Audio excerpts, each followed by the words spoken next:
Kinaugma kan magurang, inataman, pinadangat, inilikhay sa gabos na kahilangan. Alagad sa paglihis kan panahon, alibasa mo dagos ng pinabayaan. Dai malugod masaya ang buhay mi digdi sa kinaban. Dai malugod magluya ang pagkamuot na sa mong pilalauman. Suruga kami, tabangi kami, panayon, paurugon ang maumang lugar.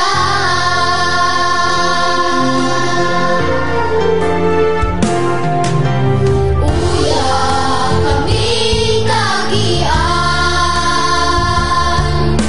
yaman ka sa tuyang banwaan. Ang mauni, maugmang piri, dayupot asin ugos ang pamilya. Alagad sa paglisan panahon, ay basa mo dagos ng pinabayaan. Dai malugod masaya ang buhay mi digdi sa kinaban. Dai malugod magluya ang pagkamot na sa mong pilalauman. Suruga kami, tabangi kami, palanayon, paurugon ang maugmang lugar.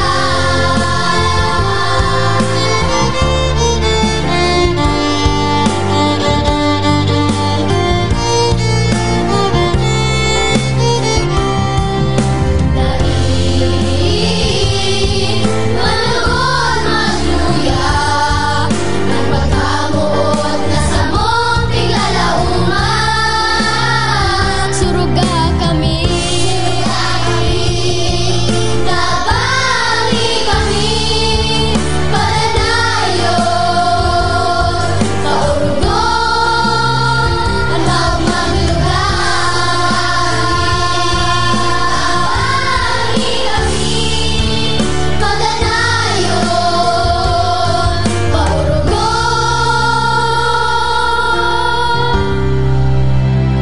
ang maugmang lugar.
mararantangon niyan, iyo ang Naga City Center for Health and Nutrition. Ang pinaka-konsepto kay ini na maging centralized ang delivery of services pag-abot sa health and nutrition dito sa syudad nila.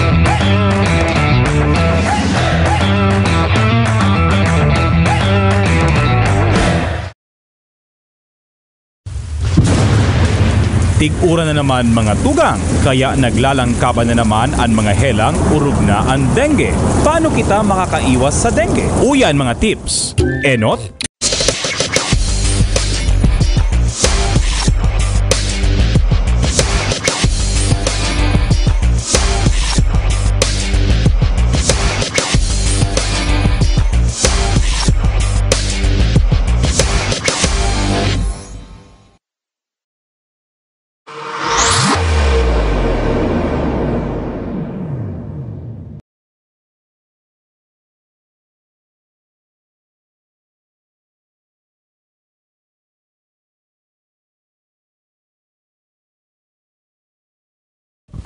Liwat po, maray na aga. Good morning sa mga pag-ilibat po sa media sa mga nag-aantabay po sa tuya sa Naga Smiles to the World. Again po, we're live sa Kape, Barret, Asin, Pandisal, kay banan tapos sa tuyang Vice Alcalde, Vice Mayor Nelson Ligacion. Tagari pong pag-urulayan. Ano ang magiging topics ngunyan or agenda kan sangguniang panglungsod? Ano po ang magiging dalagan kan urulay ngunyan kan sangguniang panglungsod? Urog na igwang mga may tulo na mga mahalagang ordinansang for third reading na ngunyan na aldaw. Yan po sa itong aramon. Vice, good morning sa mga pag-ilipat sa media. Marhay na aga. Good morning tabi sa imo, Allen. Asin sa mga amiga sa media, sa mga nagdadaralan, sa live streaming. Bako lang po kayo niya. Pati na din atyan sa regular session kan sangguniang panglungsod. Maray na pagkaaga. Tama po itong nasabi ni Allen. Igwa kitang tulong proponidong ordinansa na nakatalaan po na tukaron at yan on third and final reading. Ang tinutukoy ko po, inot itong proponidong ordinansa ni Councilor Lito del Rosario.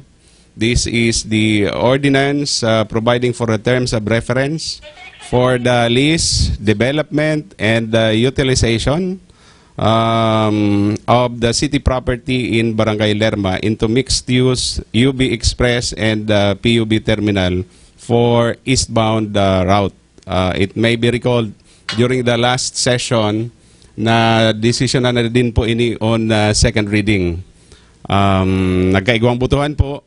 Naging boto po kayo ito 6-3-2.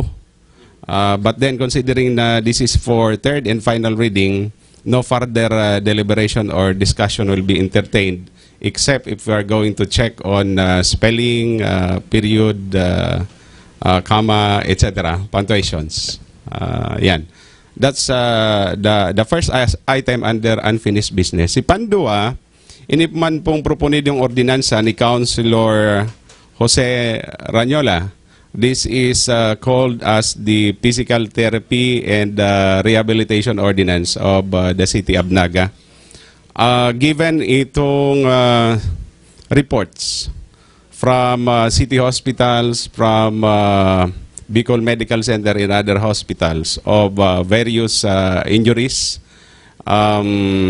affecting mobilities, mukhang kaipuhan ta si establishment kaining Physical Therapy and Rehabilitation Center here in our own premises. Kaipuhan pang i-determinar kung saan po ini, kung sa City Hospital ba o baad pwede po digdi sa may City Health Office. And essentially, si gagastuson po kaini will be charged against the fund for senior citizen and persons with disability. Ito po bagang 1% allocation for each sector. The third proposed ordinance that will be subjected to third and final reading, iniman pong proponidong ordinansa ni Councilor Salvador del Castillo. The ordinance requiring the installation of video camera in and outside commercial establishments and along major thoroughfares and intersections in the city of Naga. essentially, ang sinasabi po digdi, iyon na si mga establishmento with a capitalization of 100,000 pesos and above will have to install a high definition CCTV camera in and outside of the establishment. Of course, on the part of the city of Naga, pigtatawan tamanin obligasyon ang satuyang sadiri for the installation of CCTV cameras in major thoroughfares and public places in the city. That is in aid of our public security and peace and order objectives. And incidentally, aside from this, igwa po kitang sarong importanteng item under new business. Ini po si proponidong truck terminal. Tama-tama po baga sa tuya pong mga tinampo, national roads especially, kadakol po dyan mga naka-park illegally. Illegally because the general rule is that any and all obstruction in a thoroughfare, whether it's national or city roads, are considered illegal and therefore should be removed from their respective areas where they are parked illegally. Kaipuhan na igwa kitang may offer na alternative area kung saan po sila pwedeng mag-park, whether, well, actually on a temporary basis. So, ini pong proponidong truck terminal, this is supposed to be located along Diversion Road in a 4-hectare property.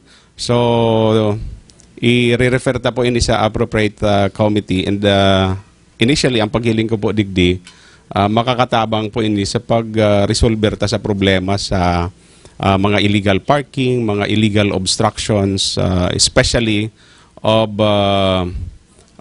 trucks, big cars along national thoroughfares and major roads of the city. So, yan po mga tugang Vice, may tulo po kitang measures, third reading na. Aram po baga na, kumbaga, ining mangyayari ngunya na agagaro, kuya naman sa naman, ministerial na lang ani, because somehow review naman lang kan mga tigdagdag, tig-amend during the second reading. Granting po, Vice, maaprubahan iningunyan on the third reading. Kamo po bilang presiding officer, ano po ang masunod na mangyayari digdi? Immediately after its approval, pipirmahan po yan para ma-certify ni kan Secretary kan Sangguniang Palansod ni Mr. Gil de la Torre, and after his signature, isosubmit po yan sa sakuyang opisina, and then later on, we will immediately forward to the office of the City Mayor. Ang approval po kaya kan ordinansa, daiman po nagtatapos sa level kan Sanggunian. Susumiti po yan sa Office of the City Mayor. Remember na igwas siyang approving authority, at the same time, pwede man po niyang i-veto ang sarong ordinansa na pig-aprobahan kan Sangguniang Palansod. But I understand, insofar as our mayor is concerned, importante man po sa iya ining tulong proponidong ordinansang ini. Lalong-lalo na po itong inot. Ang tinutukoy ta po itong eastbound terminal, si establishment po kayan. Considering na haloy na po ining pending sa Sangguniang Palansod. And it was only during the last session na napagdesisyonan siya matapos si inclusion ka itong ibang mga proposed amendments duman sa ordinansa. Sa mo ba, halimbawa mapirmahan na ni Alkalde ning eastbound terminal, ano po ang mga next steps na dapat gibuon kang syudad to probably hasten the construction, operation of the terminal? In fact, si foundation para sa establishment kan eastbound terminal should immediately start. Ang tinutukoy ko po digdi, ang saro sa importanteng component po kani itong exit road from the terminal. And it is in this regard na naghapot na po tulo si Councilor Lito kung pwede na ngayang magpas kita nin resolution authorizing the mayor to negotiate for the acquisition of a certain portion of the property that will be affected by the exit road. Kaya lang sabi ko po, sa iya, niya ko halaton tamo na isumite an ordinansa sa opisina ni Mayor Jan. And then if he affixes his signature thereon, then that's the time that the ordinance is considered to have been completely passed or enacted by the Sangguniang Panlunsod. Ibo. Vice, aram ta mahalagang maray ining CCTV. That's why we appreciate, we welcome ining development na ini na we're passing a CCTV ordinance. Bako lang sa mga pampribadong establishmento, but kita ma'am, pig mamandatuhan ta sa dirita na maglaag di mga CCTVs.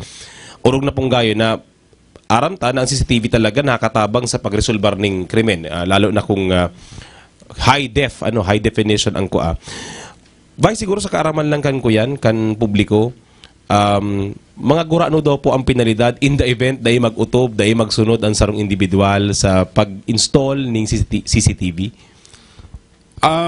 Si imposable penalty that is provided under, not only under the ordinance, but also under our local government code is a fine of 5,000 pesos. That's the maximum penalty. With, of course, imprisonment. But then, igwa po kitang idinagdag, kung repeat offender ka, pwedeng dai ka natawanan in business permit, mayor's permit. And in this regard, for purposes of implementation of the ordinance, ang sabi ta, saro sa mga magiging requirements of the establishment, in order to show compliance with the ordinance, hihilingon yan during the time na nagkakaigwa kita ka itong business one-stop shop in the month of January. So I think immediately this January, pupo na sa implementation ka ini. We will ensure that any and all establishments are complying with this ordinance na igwang CCTV camera in and out of the establishment. So clear yan, Vice. It's in and out. Correct. Bako lang dapat sa laog kan sa imong establishment. Ayo. Ta dapat ang nahihiling, bako lang sinangyayari sa laog, kundi pati na din duman sa luwas, which is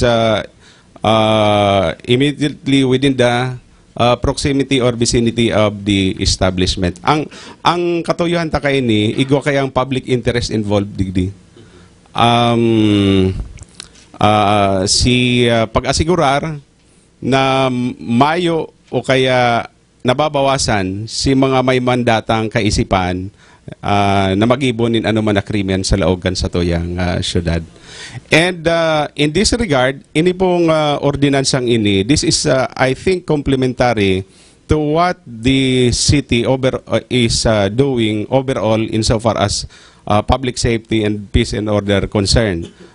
Magigiramduman, several months ago, we have allocated 10 million for the establishment of a command center, as well as 2 million for as additional amount for the equipment that is needed.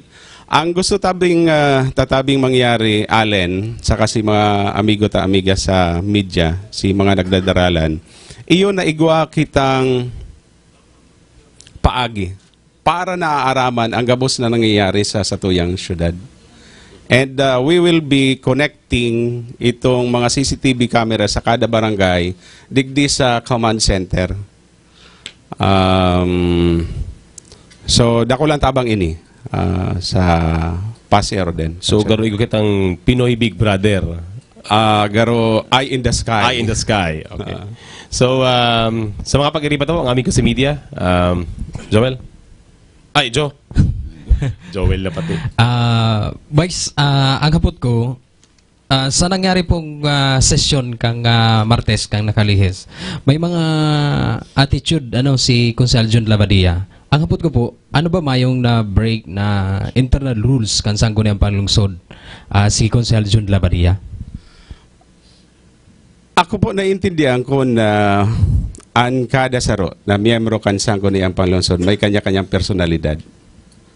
And nire-respeto ko po yan. May kanya-kanyang opinion, may kanya-kanyang pagtubod. And this is something that each and every one of us has to consider and has to respect. Nire-respeto ko po kung ano siya, kung ano ang ibang mga pag-iriba. Pala po, igwa pong mga pag-iriba sa konseho na although it is mga simpleng naobserbahan, may mga konsehal na perming nalilate sa sesyon. Ano ni dahil kabali po sa internal rules kang session sa Sangguniang Panlungsod?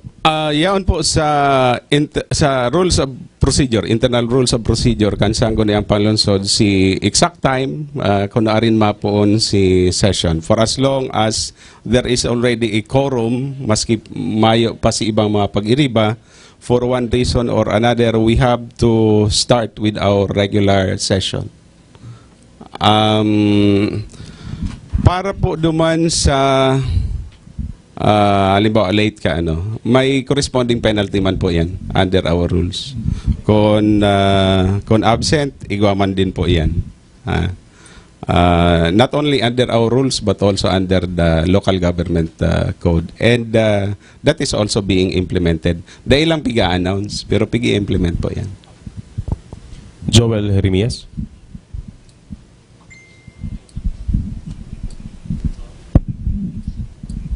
Good morning everybody, kay Vice and then kay Sir Allen. Thank you very much. Vice, maagad lang kami ning update duman sa proposed budget po ngayon na 2018 po. Thank you very much and good morning. Good morning, Joel. Actually, halos tapos na po si budget hearing ta. I-consolidate na lang po si resulta po kayan. During the budget hearing, kada departamento po si budget, kada departamento, kada opisina, ingutuhan po siya, may mga suggestions, may mga modifications. So iyon na po ini si pigko-consolidate kan Committee on Appropriations in coordination with the city budget officer. And we are hoping na kung bako sa masunod na session, sa utrupang session, ma-report na ang Committee on Appropriations. We are very optimistic na ma-aprobahan ta po ang 2018 annual budget either on the 3rd or 4th regular session of the month. Definitely bago po mag-Christmas. Myra Revilla. Good morning, Vice. Good morning, Sir Allen. Good morning, colleagues, and good morning, world. Vice, duman po baga sa pagkaagning ni HD na CCTV? Ano po yan duman lang sa 100K? What about duman sa deman daw magdakol itong proliferation can crime? Duman sa ibang establishment? Why not gabos na lang po magkaag? In fact, saro po yan sa naglaog na ideya, tabi Myra. Kaya alam ko consider taman po kaya si kakayahan kay itong negosyante. Imagine kung ang kakayahan mo lang po kung ang capital mo is only 10,000 pesos. Diba? And if you will require him or her to install a CCTV camera, di gabos na lang na kwarta mo, mapupunta na po duman. Diba? Vice, saro na lang, ano talaga ang latest status kayo niyo pong sanitary landfill? We heard na may iba po ang environmental compliance certificate? Ang aram ko po si Technical Working Group, tatrabaho po ini, pigahalat na lang si Kuya ECC. O igwa na nga ni. Oh. Ma'am Jane Benito. Good morning, Pero mayo pong rason na para mabahala we have already complied with all the requirements. Ang kaipuhan na lang kunya na maipahiling sa satuya. But we are very optimistic that the ECC will be issued. Kung dahil pa man ay issue. Good morning, everybody. Nasa third and final reading na po ining ordinance that will create the Physical Therapy and Rehabilitation Center So, both sabihon po, next year, ikakaag na tulos ini? Definitely. When this was introduced by Councilor Sani Ranyola, pig-impress po sa Samuya itong importance and urgency in the establishment of the physical therapy and rehabilitation center. So, may man pong rason para maabala po siya, considering also na igwang funding availability for the purpose. Okay, thank you po. Ano pong reaction nindo duman sa letter ni Congressman Gabby Bordado kay Engineer Rebecca Roses regarding the itong suspension po kang mga infra projects, particularly widening kang sa tuyang roads, bago mailipat itong mga poste kan kuryente?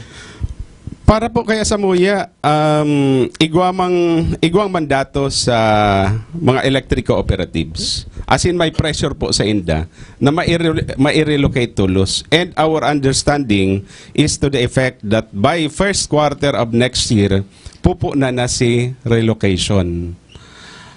Right now, kung magigiramduman po baga kan na October, pig-imbitaran ta si Engineer Lalas kan Kasoreco 2.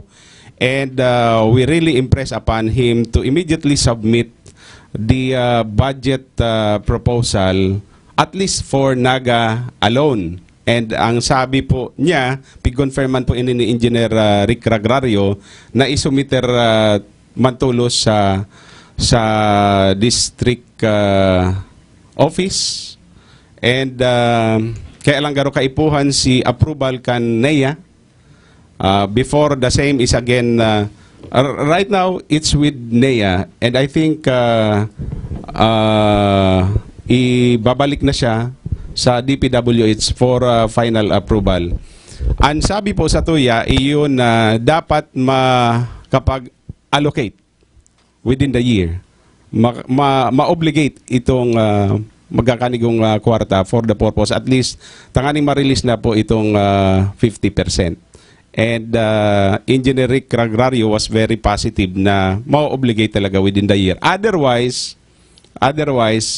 mahalat duman sa budget for 2018.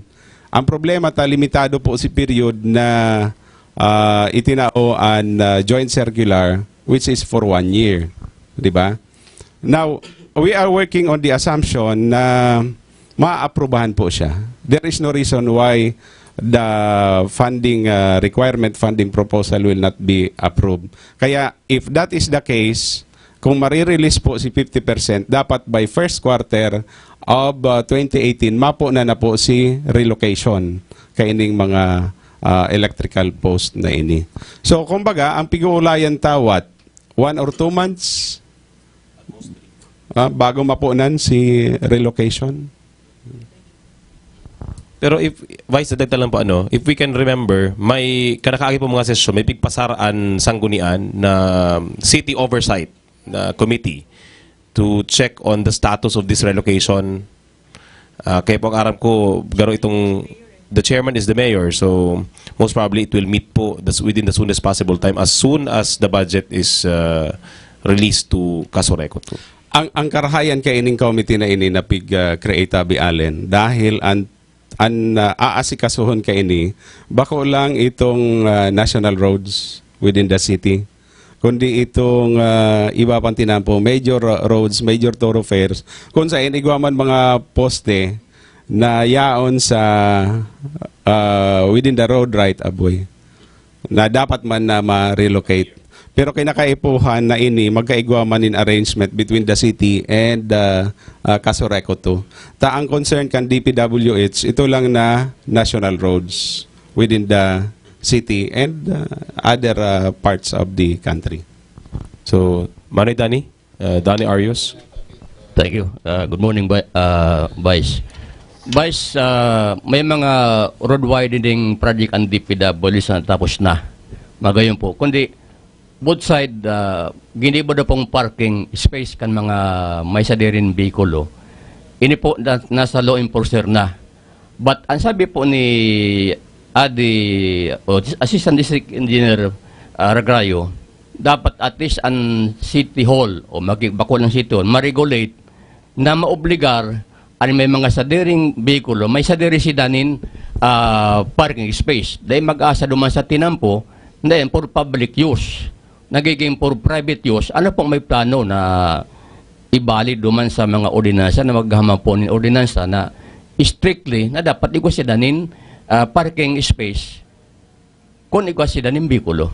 Okay. Duwang bagay tabi, Danny. Number one, ninuli po taigwa pang mga obstruction along the road right of way. Ang obstruction either si poste kan kuryente kan kasureko to o kaya si kahoy na dai maputol-putol ninuli ta among others igwang pagkontra si sarong grupo dangan may pig-issue na temporary protection order ang regional trial court. Ninuli po taigwang obstruction garo kumbaga mayo kitang moral ascendancy right now na i-require si mga may sadirikan na bihikulo na dai magpark duman. Ninuli po nga ni maski mayong nakapark duman igwa mang giraray obstruction, di ba? Pero the moment na mahali na po si obstruction, I think mayo ng rason si mga may sadirikan bihikulo para padagos na magpark duman. And in this regard, malaog po si enforcement aspect. Whether igwa kitang local ordinance o kaya mayo, the fact is igwa kitang national law, rules and regulation pertaining to illegal parking, illegal obstruction along major thoroughfares. Pwede po itong gamiton. Tanganing maasigurar na mayong naka-park na bihikulo along the road right of way. Now, itong sinasabi mo po na pwede bang ikonsidera kan sanggo ni ang panglungsod na pag-obliga sa mga may sadiri kan bihikulo na magkaigwamanin sa diring mga parking areas. Pwede man po is tatao po yan suggestion kay Councilor Lito del Rosario.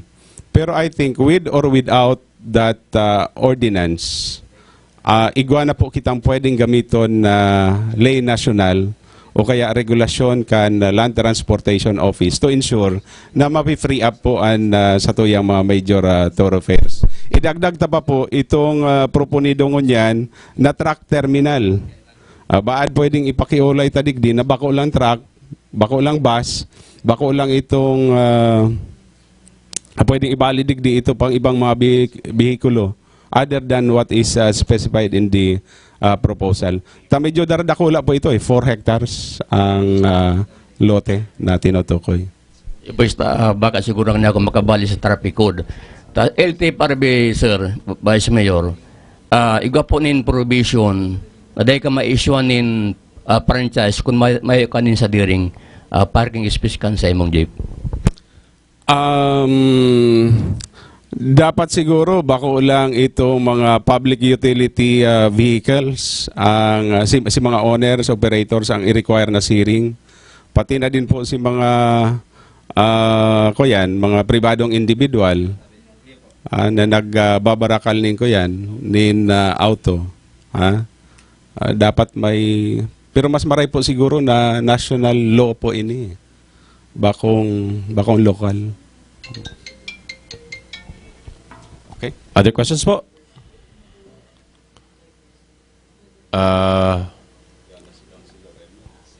Nahiling tanang nag-aralaog na si mga members ng Sanggunian sa session hall.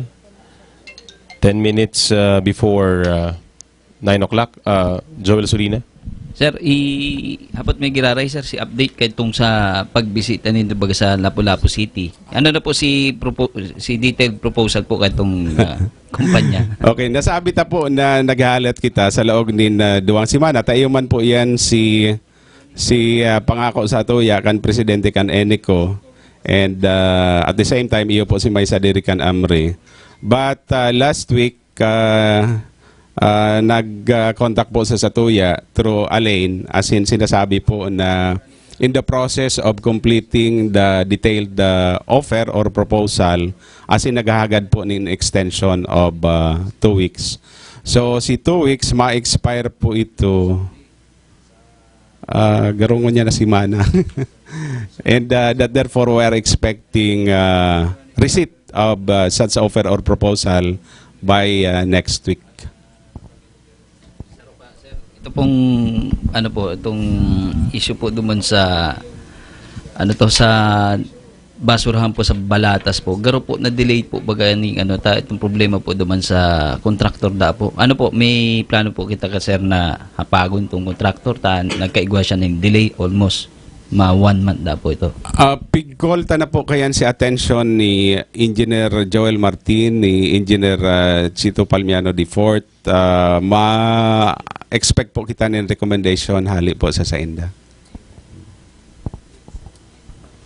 Other questions po?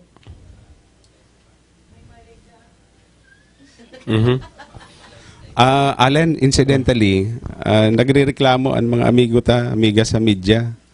Kape, bareta, pandesal ngaya. Mayo man kape sa kapandesal. Maabot po ito.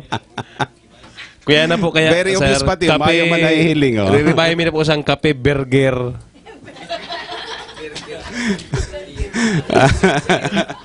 Kape burger sa kapandesal. KBP man giraray.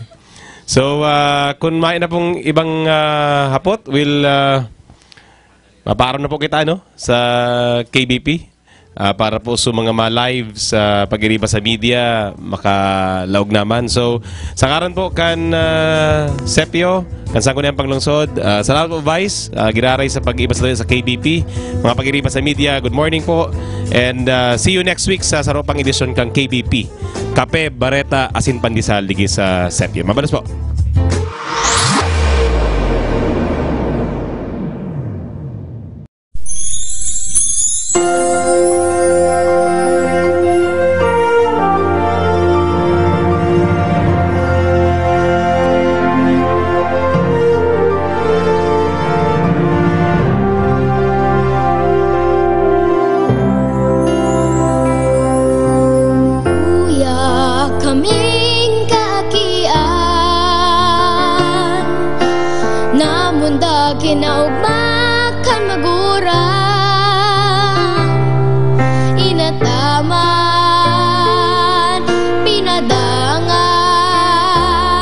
Inilikay sa gabos na kahilangan,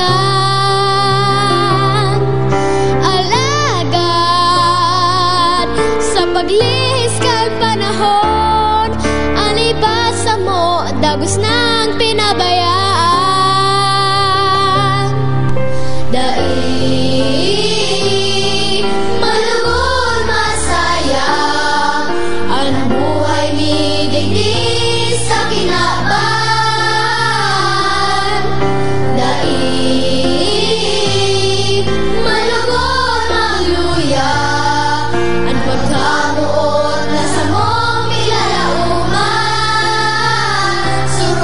Kami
na panahon, malipot ang banggi, at huyop kan duros, nagpapaisip na yaon na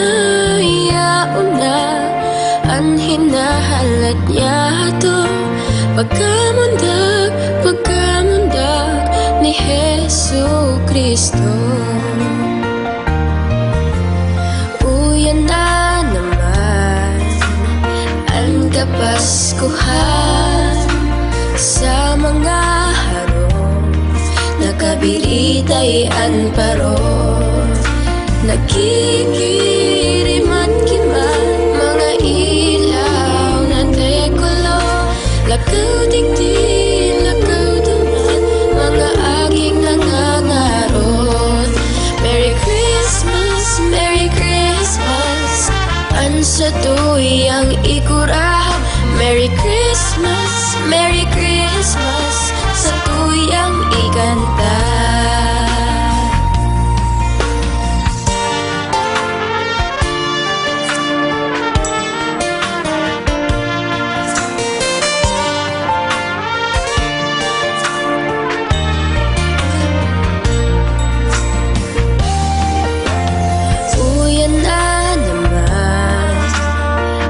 Kapaskuhan sa irisay, ang sa tuyang tatawan, regalo duman, hinahalat kan kaagian, dai masukol, makaugmahan, dai maliligawan.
Rantangon yan, iyo ang Naga City Center for Health and Nutrition. Ang pinaka-konsepto kay ini na maging centralized ang delivery of services pag-abot sa health and nutrition dito sa syudad nila.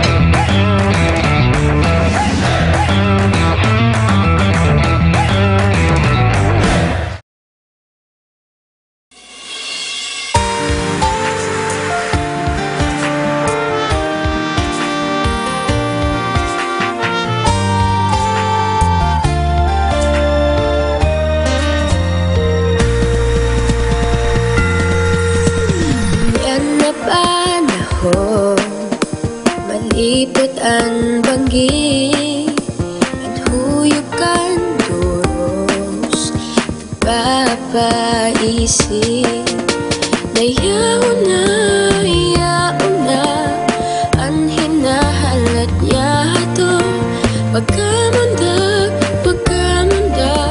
ni Jesu Kristo.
Tiasis. She is on official business. Honorable Gregorio Arabunal present. Honorable Jose Serranyola present. Honorable Elmer Esbaldimoro present. Honorable Mila Estirakid Arroyo present. Honorable Julian Silabadia Jr. present. Honorable Silito S. Aidel Rosario present. Honorable Vidal P. Castillo present. Honorable Rayan Cedric Girintoy present. Honorable Salvador M. Del Castillo present. Honorable Tomas Ramon A. Sanchez Jr. absent. Mr. Chairman, there is a call. There being a quorum, our 68th regular session is now formally called to order. Prayer.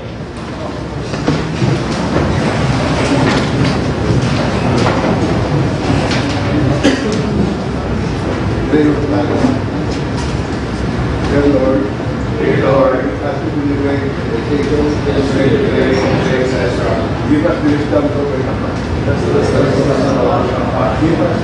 time heart to Lord. Give us the satisfying heart to Lord. Give us the sight to Lord. Give us the foresight to know the church. Give us the guidance to speak the soul to us. Give us the guidance to give us the consideration of language. Finally, our Lord,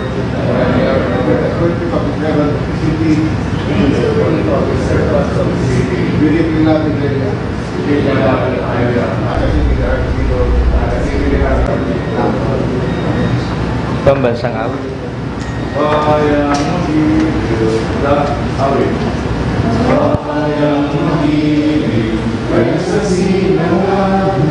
Alam ng puso sa liway duman, lupang hinihan, niyang walang maliit sa manunod. Ipasisihin sa dagat at mundo, simulat sa nalimuha, may nalamuha ang sa nalimuha, ang sa ng magaw, may karungayanin. Ang tuwing at araw na kayo ay magiging lupa na araw na buwan ay pagsinta buhay langit sa iyo. Ang nilaya naman may marami ang mamatay na nangin sa iyo.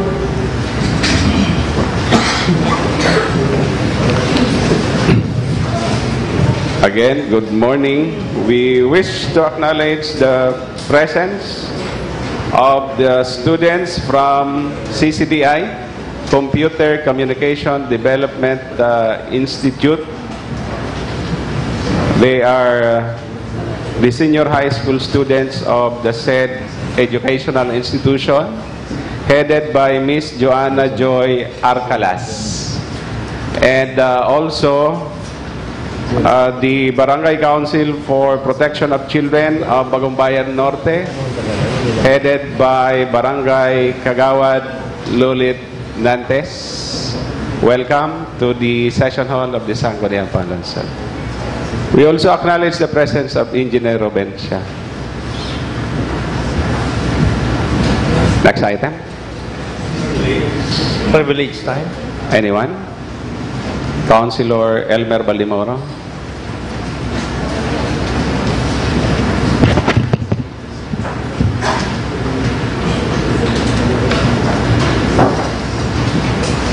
Thank you, Mr. Chairman.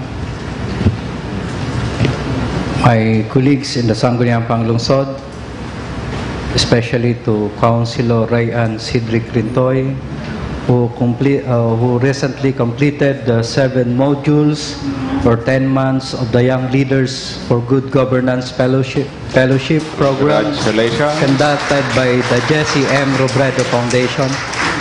My congratulations. The senior high student of CCDI, headed by Ma'am Joanna Joy Arcalas, Kagawad Lolit Nantes, the KSBK President, and the officers of the Bagumbayan Norte Children's Organization, friends and media, Engineer Robencia, fellow workers in the city government, Diyos maray na aga po.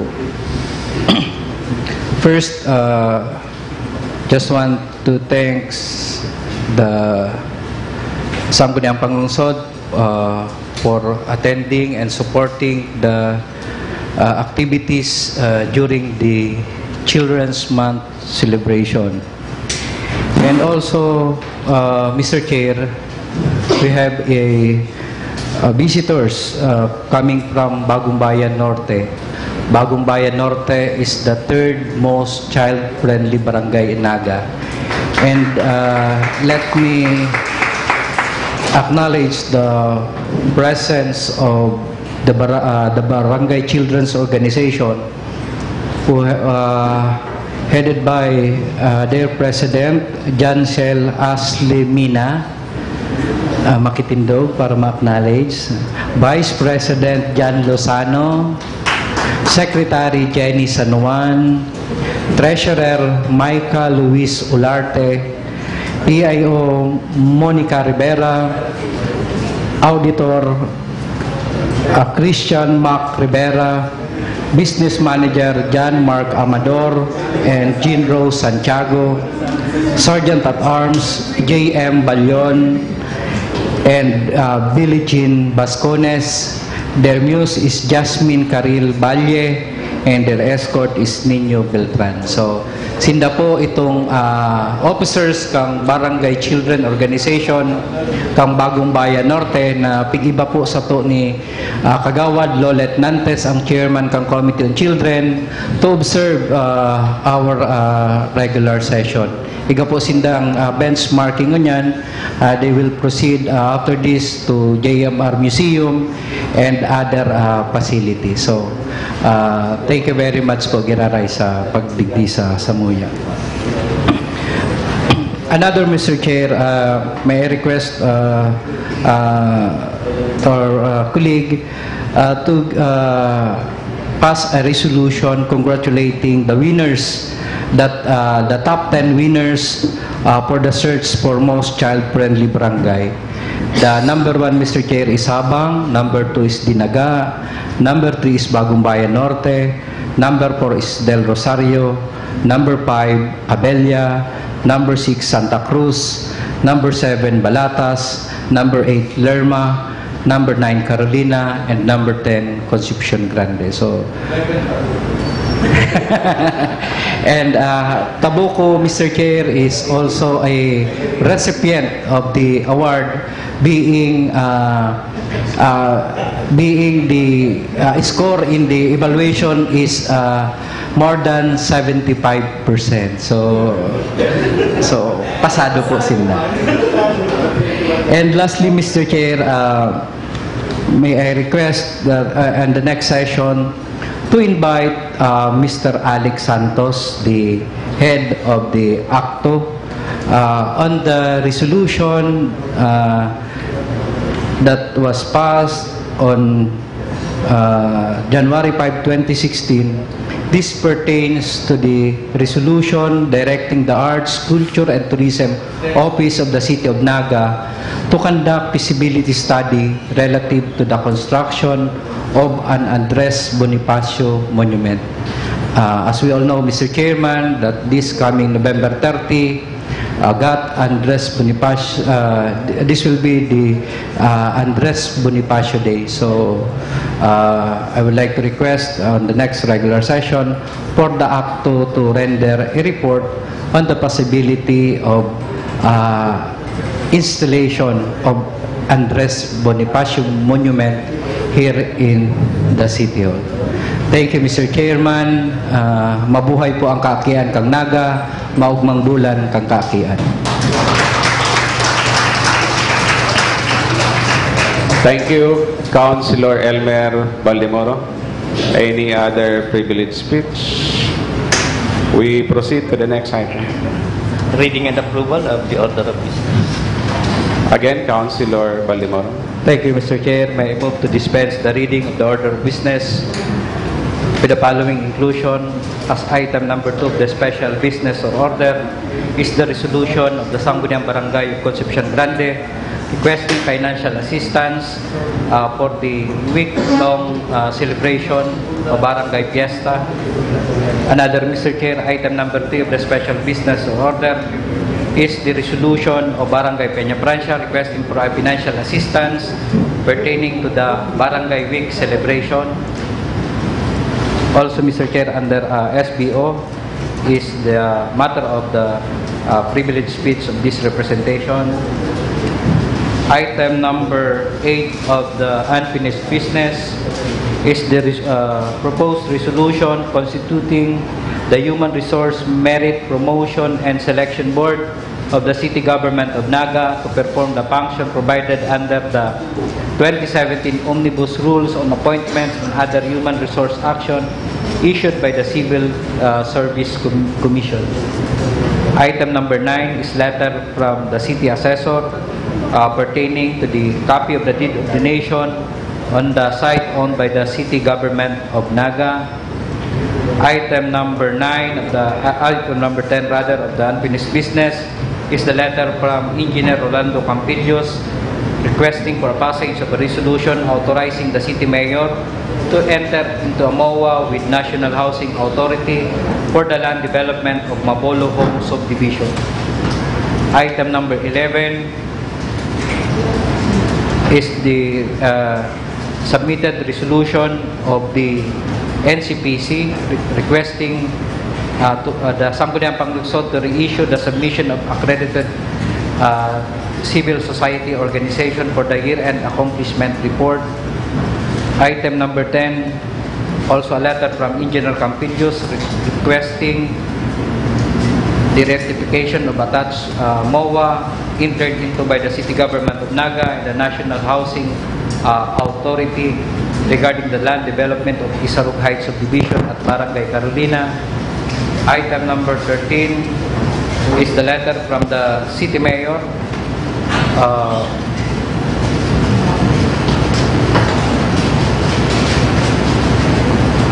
may I request, Mr. Chair, that this be included in the item number 5 of the special business order.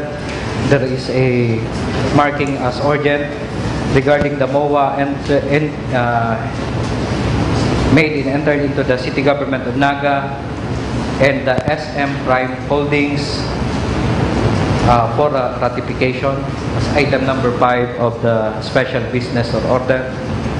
Item number 13 of the unfinished business is the letter from Engineer Rolando Campillos submitting the revised computation of the unit cost of the city CBD2 housing project at Barangay Lerma.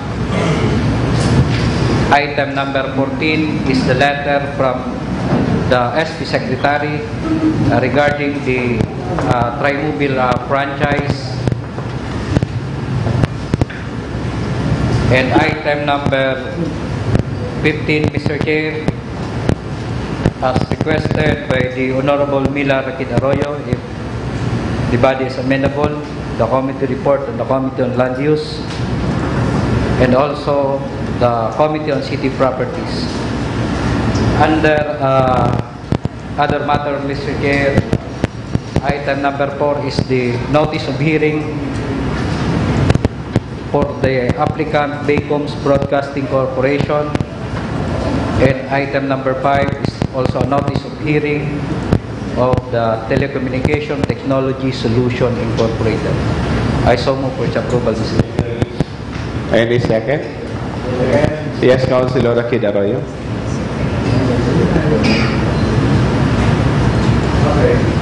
Councilor Rakid Arroyo. Yes, Mr. Chair, just would like to manifest that the motion of the request of this representation for inclusion of the committee report fulfills substantively our rules, although not technically, but there's substantive compliance, considering that I have emailed a copy thereof last Sunday to each of the members of this August meeting. Okay. And also, Mr. Chair, I also emailed for inclusion, but only under new business. I think it was skipped. Has it been included? Mr. Chair, I forgot to mention as item number 7 of the new business is the proposed ordinance authored by the Honorable Mila Rakid Arroyo an ordinance strengthening the Kantabay sa Kauswagan program of the city government of Naga. Okay, any second? Without objection, Councilor Greg Abonal. Mr. Chairman, I raise no objection to the recent developments, but I think it will call for an amendment to the rules, Mr. Chairman. And if that becomes necessary, we will do it. Thank you, Mr. Chairman. Okay, thank you, Councilor Greg Abonal. So without objection, the order of business is now approved. Order of business, special business order, the proposed resolution of the Honorable Joselito S.A. Del Rosario, commending the Philippine Drug Enforcement Agency, Camarines Sur Provincial Office, for the significant accomplishments in the conduct of anti-drug operations in the city, resulting in the arrest of known drug personalities, confiscation of prohibited drugs, and filing of appropriate charges in court. Councilor Joselito Del Rosario. Good morning, Mr. Chair. Good morning to everyone. This representation is proposing that we commend the Philippine Drug Enforcement Agency for the significant accomplishments of their office. We noted three significant accomplishments, Mr. Chair, last November 4, November 8, and November 23. Last November 4, they were able to arrest 4 suspects and confiscated an estimated 1 kilo of shabu amounting to 6 million pesos. On November 8, Mr. Chair, as a follow-up operation, even outside of the jurisdiction with coordination with the PIDEA Region 5 and PIDEA Cavite, they were able to arrest 2 Nigerian nationals and the confiscation of another 1 kilo of shabu, and this was the result of the arrest in Naga City of one of the tipsters. And last November 23, Mr. Chair, the same team of PIDEA Council agents arrested the so-called drug princess of Naga City, and were able to confiscate close to 600,000 pesos worth of shabu. And in similar line, Mr. Chair, the RTC of Naga City, RTC Branch 21 under Judge Pablo Ser Pormaran, handed down a life imprisonment sentence against Juan Romeo Riconday y Miserio for selling 200,000 worth of shabu last May 14, 2015. The same agents, Mr. Chair, who were responsible in the arrest of the 3 operations that I mentioned, were also responsible in the arrest of the one given life imprisonment. So, Mr. Chair, as a manifestation of the city government support to the anti-drug operations, not only of our PNP Naga, but the other agencies as well, this representation is proposing that we commend the Philippine Drug Enforcement Agency, Camarines Sur Provincial Office, for the significant accomplishments in the conduct of anti-drug operations in the city of Naga, resulting in the arrest of known drug personalities, confiscation of prohibited drugs, and filing of appropriate charges in court. Councilor Julian Labadia Jr. I fully support, Mr. Chairman, the Honorable Lito Del Rosario on the issue on fighting drug abuse. Nahihiling ko po na ang passion, enerhiya at dedikasyon ni Councilor Lito pag-abot sa Pasi Orden, yun man po ang suporta kong itinataw sa iya. Alagad sa proposed resolution na ini, Mr. Chairman, sabi nga ni Kayan, kada sa to na naon sa gobyerno, may trabaho kita na dapat tanggampanan.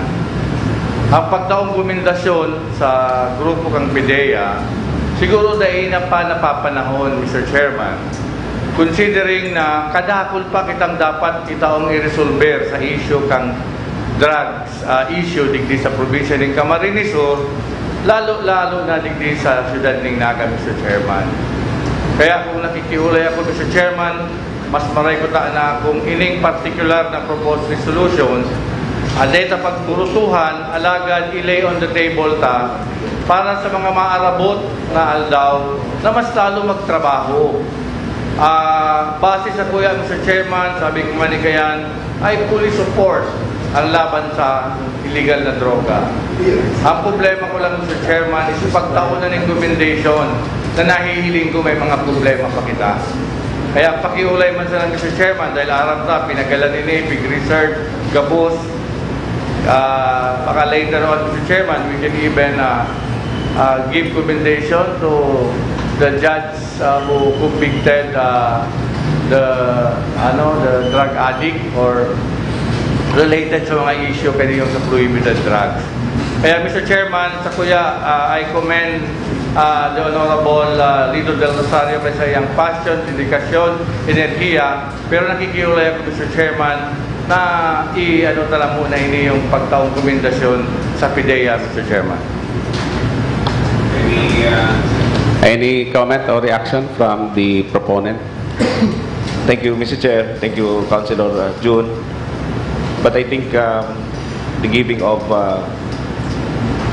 and saying thank you to significant accomplishments, di man dapat sa time bound, Mr. Chair. Dapat should always say thank you. Should always commend outstanding accomplishments. Kasi baka pag-abot ng panahon, pag inali na sa PIDEA na naman ang anti-drug campaign, binalik naman sa police, maging mutin academic lang sa tuwing pagpasalamat. So, given that explanation, will you still be insisting on your position, Councilor Labadia Jr.? Yes, sir. Okay. But you were saying earlier that you are not objecting to the motion. I will object now, Chairman. Okay. Okay. Considering, sabi ko nga din, Mr. Chairman, sinagabos na yan sa gobyerno, kung sila nagtrabaho, na magtrabaho sila, Mr. Chairman, kung hearing na tinatawag sa kuya. Ang problema, Mr. Chairman, kung extraordinary ko sa ang nangilimuhan, kang PIDEA, kung extraordinary, Mr. Chairman, they deserve. Kasi ang naingilig ko, Mr. Chairman, importante yung Mr. Chairman, ang resolusyon ng Sangguniang Panglunsod, dahil basta-basta siya pitatao sana. Kaya sa kuya, Mr. Chairman, yun yung issue ko sa pagtindog ko niyan. Masabi ko, dahil taman didingin ang ginigibo ng PIDEA, dahil taman nasabi, kasi umaw na nga si Councilor Lito del Rosario, pero we have to protect the Sangguniang Panglunsod in giving this very important resolution, Mr. Chairman. Then, kita niya ako sa gobyerno, trabaho sa gobyerno. So, if this will be, then I will object, Mr. Chairman. Okay. Will you still be insisting on your motion, Councilor Del Rosario? Let me invite the attention of the honorable members, Mr. Chair, to the second whereas.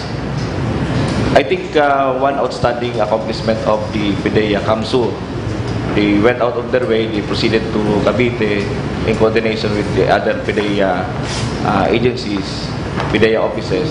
They were able to arrest 2 foreign nationals, 2 Nigerians. Bako po ni mga Pilipino, bako ni mga Chinese, but mga Nigerians.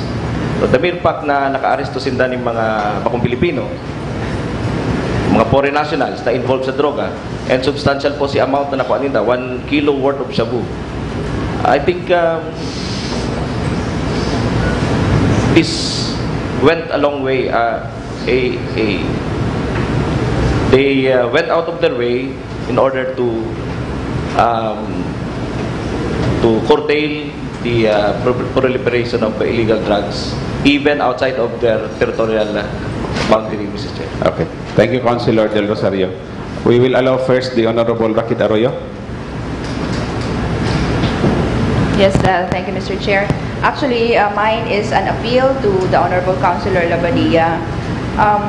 Pag ini po kaya is an initiative for commendation.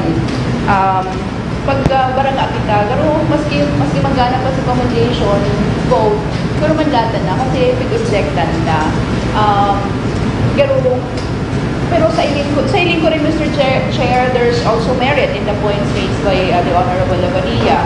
So I think as a way of compromise, I believe that matter must have been expressed, and for the record, it's already there, and there's merit in those manifestations. But kung hihilingon ta po ang resolution, it's really actually specifically for the significant accomplishments. We're not commending the institution itself. Kasi dakul rin pong mga problema rin sa organization, and dakul pa rin ang dapat ipuhon. Pero ikaw ng mga nagkagiribo that I believe our commendation, our recognition of these efforts would even continue to inspire, further inspire these operatives, these officers, kangaring mas lalo pa pong pakarayuninda. If the proponent would agree, pwede po sigurong dagdagan ta pa rin na duman sa may pinaka-last portion, and expressing the City of Nagas' continuing support to this office initiative in to finally overcome this challenge in our society. So gusto sabihon komenta sinda kasi nag-express kita ning padagos na pag-encourage sa inda.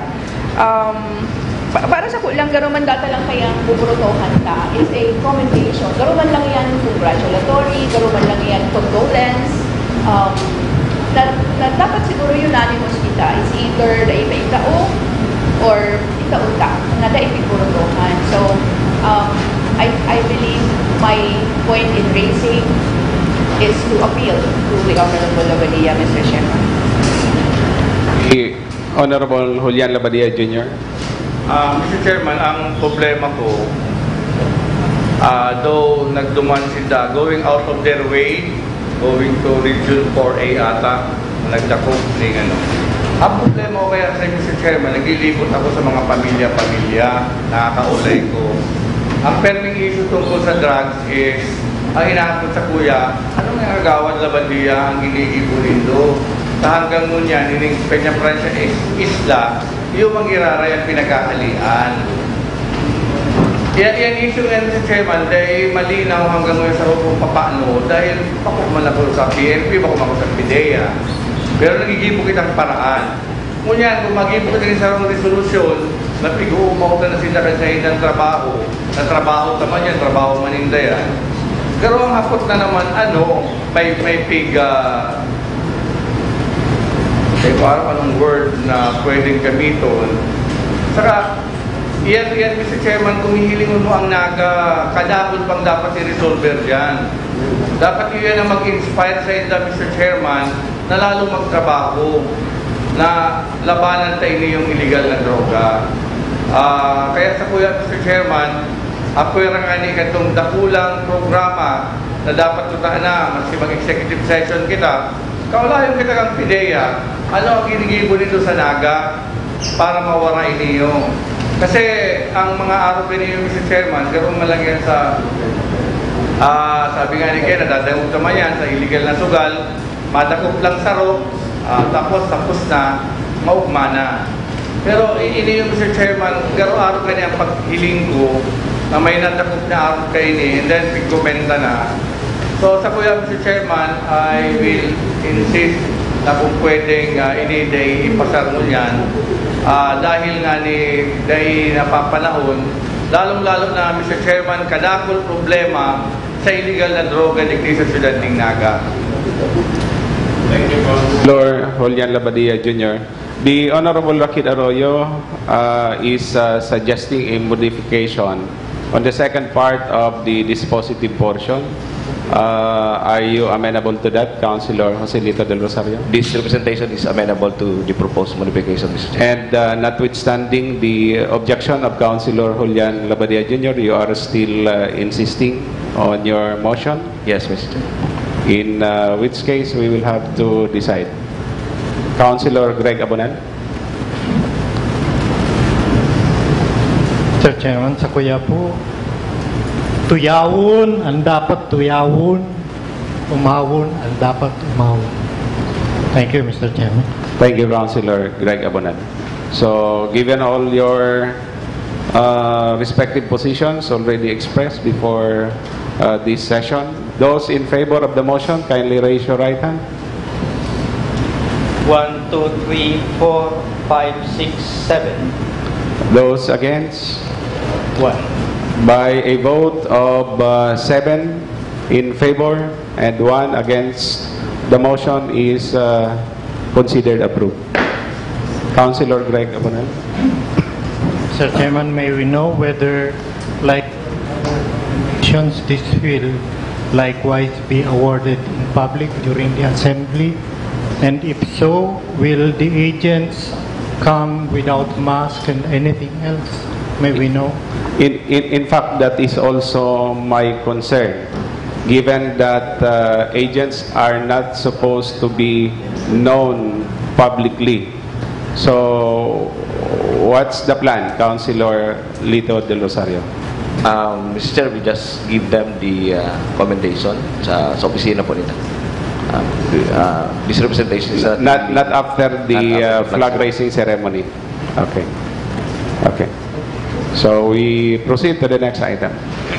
Copy of resolution number 16 of the Barangay Council of Concepcion Grande requesting 20,000 financial assistance for the week-long celebration on December 1 to 8, 2017. Councilor Elmer Balimoro. Thank you, Mr. Chair. This assistance pertaining to the week-long Barangay Fiesta celebration of Barangay Concepcion Grande. May I move, Mr. Chair, for the approval of the request of financial assistance to Barangay Concepcion Grande amounting to 20,000 pesos. We are assuming that the subject barangay has not yet availed of the same assistance for the year. Okay. Given that assumption, the motion is approved. Next item.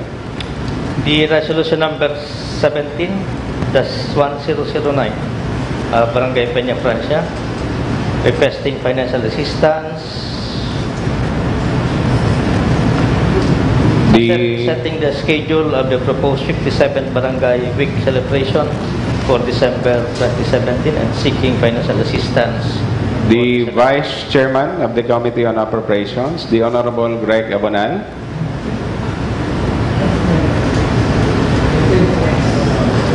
Mr. Chairman, the same vein as the earlier item of Concepcion Grande, was it? I move for the approval of this request. Any second? Same is... Yes, Councilor Del Castillo. As to the amount, Mr. Chair, I believe that we are just giving 20,000 each. The request is for 30,000. Yes, this is for Barangay Peña Francia. So, only 20,000, Councilor Greg? 20, Mr. Chairman. I assume that all others will be downgraded to 20. Okay. So, the motion is approved. Next item. The subject matter of the privileged speech of the Honorable Elmer S. Balimoro. Councilor Elmer Balimoro. Thank you, Mr. Chair. May I request to my colleagues, Mr. Chair, the passage of a resolution congratulating the 10 winners of the search for most child-friendly barangay. As I mentioned in my privilege speech, the number 1 is Sabang, number 2 is Dinaga, number 3 Bagong Bayan Norte, number 4 Del Rosario, number 5 Abella, number 6 Santa Cruz, number 7 Balatas, number 8 Lerma, number 9 Carolina, and number 10 Concepcion. Individual resolutions. Individual resolutions. So meaning 10 separate and individual resolutions. Any second? Without objection, the motion is approved. Thank you, Councilor Alban Limoro. Next item. Another, Mr. Chair, is to invite in the next session Mr. Alex Santos, the head of ACTO, to render a report on the resolution number 2016-003 pertaining to the conduct of feasibility study relative to the construction of Andres Bonifacio. Okay. The Secretary is so instructed. Next item. the request for ratification of the memorandum of agreement entered into between the city and the SM Prime Holdings.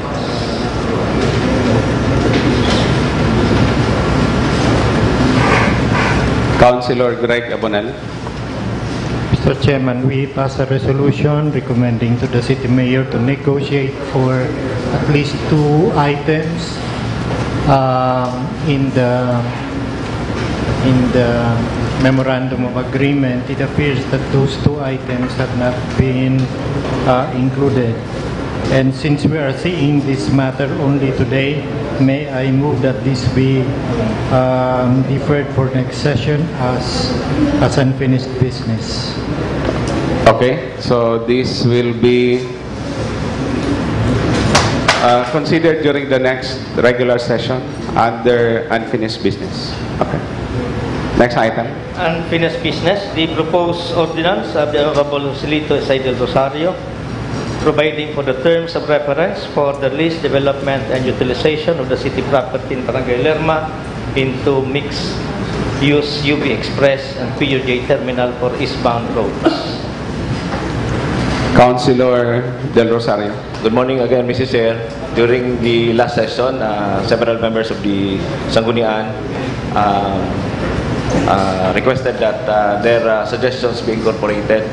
And these suggestions, Mrs. Chair, are already incorporated in the several sections of the proposed ordinance, particularly Section 2. This was proposed by City Councilor Greg Abonal.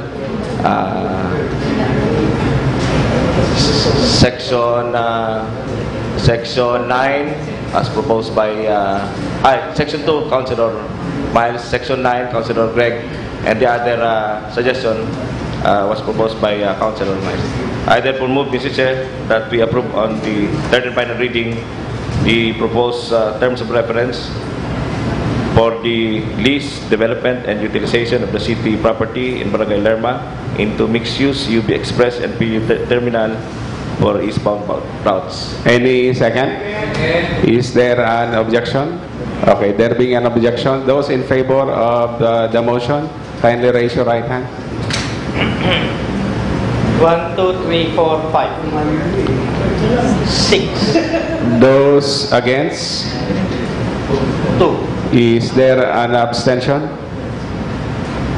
Necessarily that of Councilor Greg?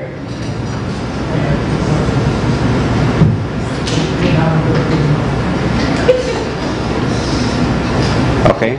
So, are you waiving your questions? Okay. By a vote of 6 in favor, 2 against, and 1 considered as abstention, the motion is considered approved, and the proposed ordinance is now considered approved on third and final reading. Councilor Greg. Mr. Chairman, there is a timetable contained in there, and because of the timetable of construction, etc., may we ask the Sangguniang to direct early and quick preparation.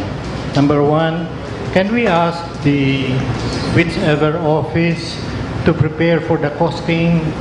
What would it cost to construct the road? What would it cost to buy those properties, etc., etc.? Okay. Sana po may papaghandaan na.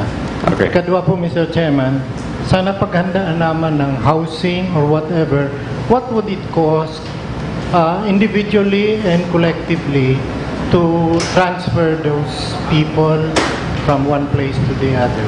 Okay. Thank you, Mr. Can we do that during the next session? Because right now, technically, the ordinance is not yet considered approved. The Sangguniang Panlungsod has approved it, but it has yet to be submitted to the city mayor. Yeah, Mr. Chairman, my recommendations assume that this has been approved. Yes, yes. Pag na-approvean po yan, siguro dapat dali-dali unang preparasyon because 9 months construction may be too short. Okay. Thank you, Mr. I understand perfectly your position, Councilor Greg. In fact, the other day, Councilor Del Rosario was asking me whether he can already move for a resolution authorizing the mayor to negotiate for the acquisition of the property that will be affected by the construction of the exit road.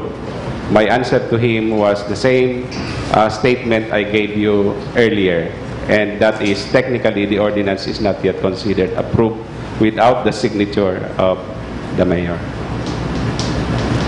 Okay, so nonetheless, rest assured that during the next regular session, we will have to consider the points that you have raised.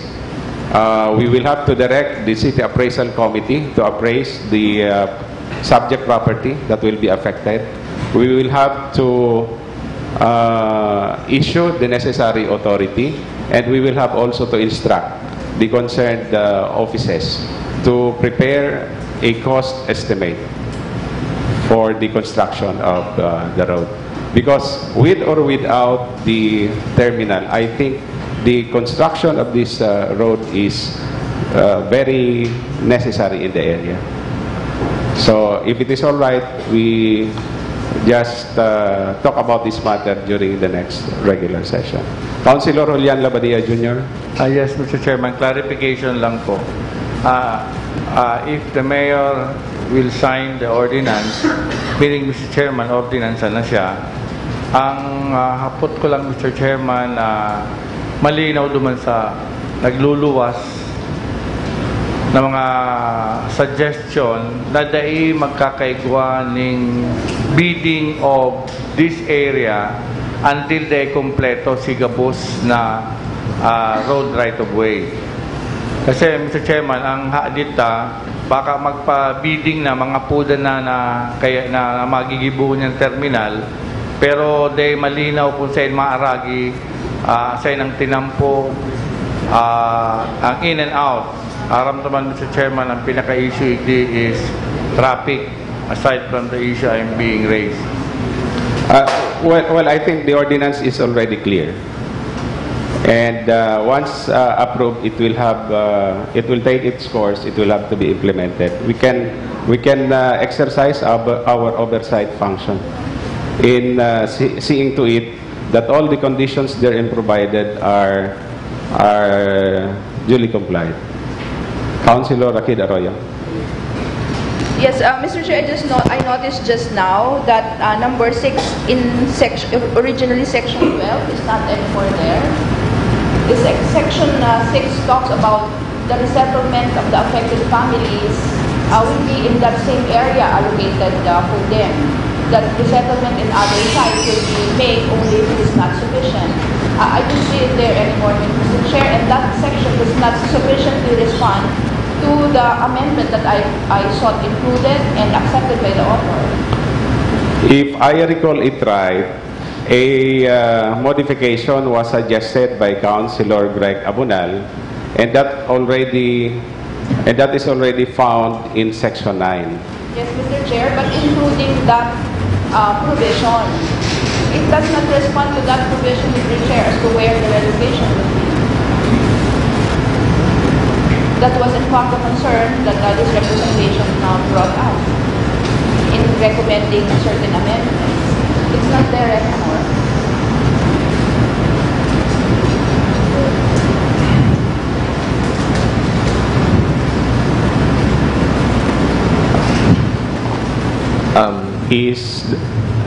Yes, Councilor Del Rosario. Mr. Chair, before finalizing this proposed ordinance, I communicated with the Secretariat, Mr. Chair. Siniguro ko po na si Gabos na pig-discuss and including si mga suggestions makabali doon sa. So I asked the staff to make sure na si Gabos po. So I'm confident, Mr. Chair, na yaw po niya Gabos po. Can we not consider section 9 as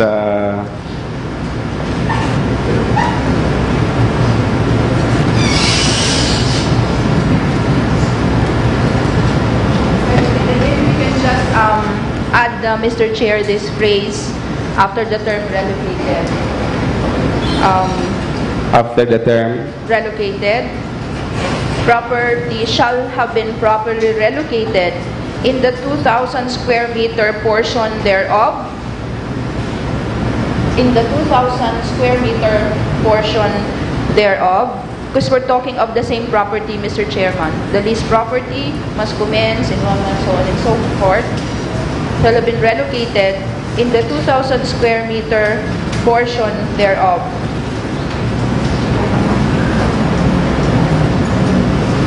Provided, however, that an additional area may be assigned in the event of insufficiency of such area.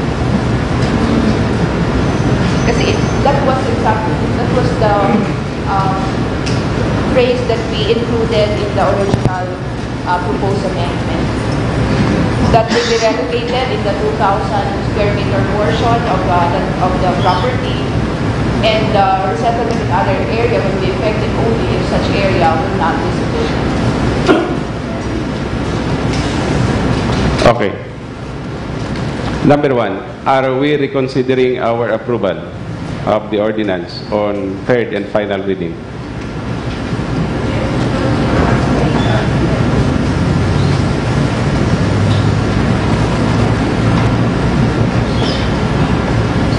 Of course, I understand that it is our obligation to ensure that what has been agreed upon during the deliberation on second reading are all contained in the proposed ordinance, subject for approval on third and final reading.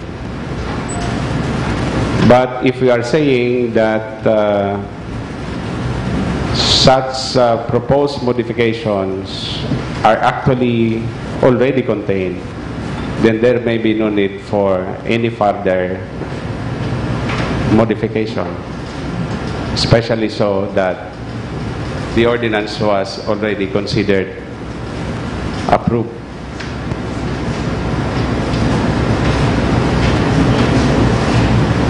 Is the modification as found in Section 9 not enough?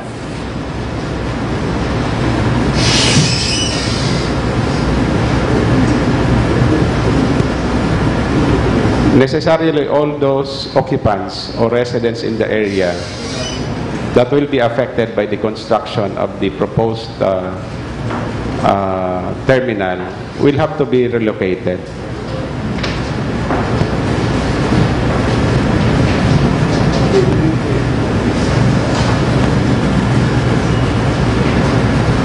Councilor Rakid Arroyo. If we will not spell it out now, Mr. Chair, it might result in confusion later on, because there will then be an issue as to what would be proper relocation mean. There can be a different interpretation of what proper relocation means. Can we not express that in a separate resolution?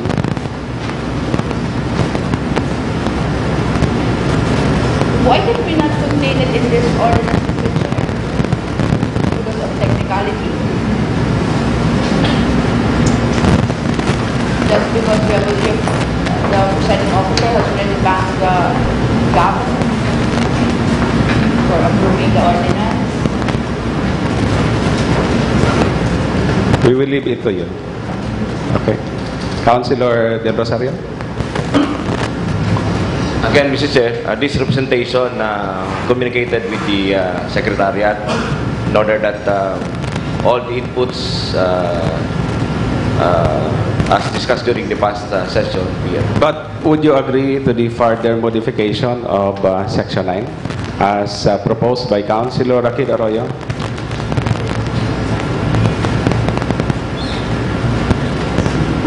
I think, Mr. Chair, there was substantial discussion during the, it was Councilor Greg and Ma'am Miles who exchanged discussions as far as the relocation. And this was already reflected in the proposed ordinance that we approved just this morning. Okay.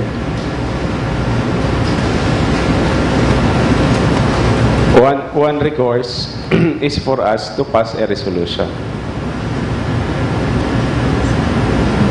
If Councilor Del Rosario is no longer agreeing to the further modification of the ordinance as approved, then the only remedy left is for us to pass a separate resolution.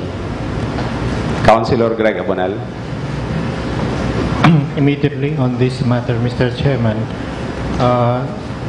this was in my mind when I asked that the housing office prepare for the costing, because that will not be lump sum costing, that will have to be individualized.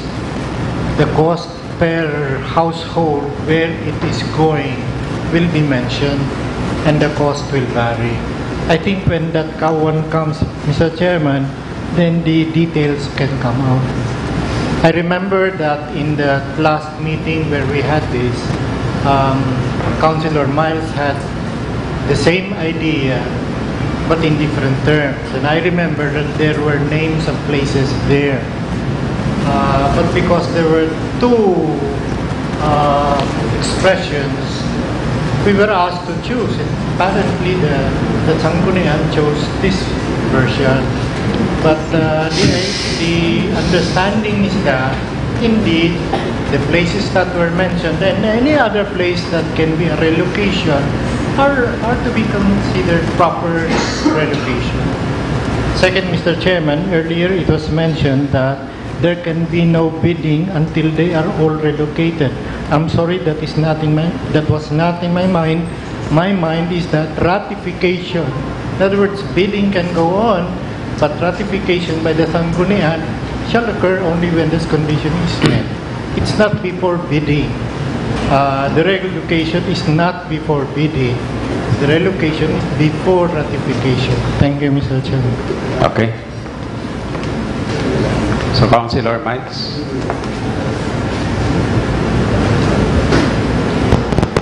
If the issue is just technicality, Mr. Chair, why should technicality prevail over substance?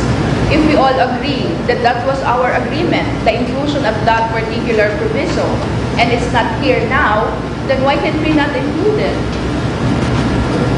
Then I think we should convince the author. Because if the author, Mr. Chair, will not be convinced, then I will have to manifest my objection. However late it may be. I am objecting that it is not included there because this is not in accordance with what we have already agreed upon. I voted only because of those inclusions, and it's just unfortunate that I did not notice it immediately. I was hoping in the regularity of performance of functions of all those involved in the crafting of the final form. Okay. Councilor. Mr. Chair, to give justice to the manifestation of Councilor Miles, I would like to request the Secretariat to review the notes and to incorporate kung may lacking po dyan. For the meantime, Mr. Chair, siguro you can proceed. We temporarily defer, if that is all right. Okay, we temporarily defer discussion. Okay. We proceed to the next.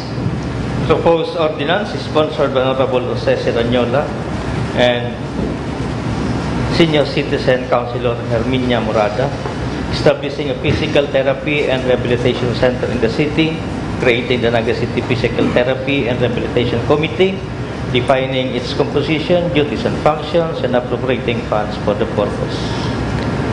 Councilor Jose Serranyola. Mr. Chairman, I would like to show to you the place where this rehab center will be erected. This is beside the Naga City Health Office. There is a existing garage now at the back of that. It's a big area, about 300 square meters, that the engineer's office is located. And that is where we are going to place our physical therapy and rehab center. Okay. The amount of 3.1, estimated amount of 3.1 in construction. And we estimated also 1.5 equipment, initial equipment, so that it will be viable. And of course, with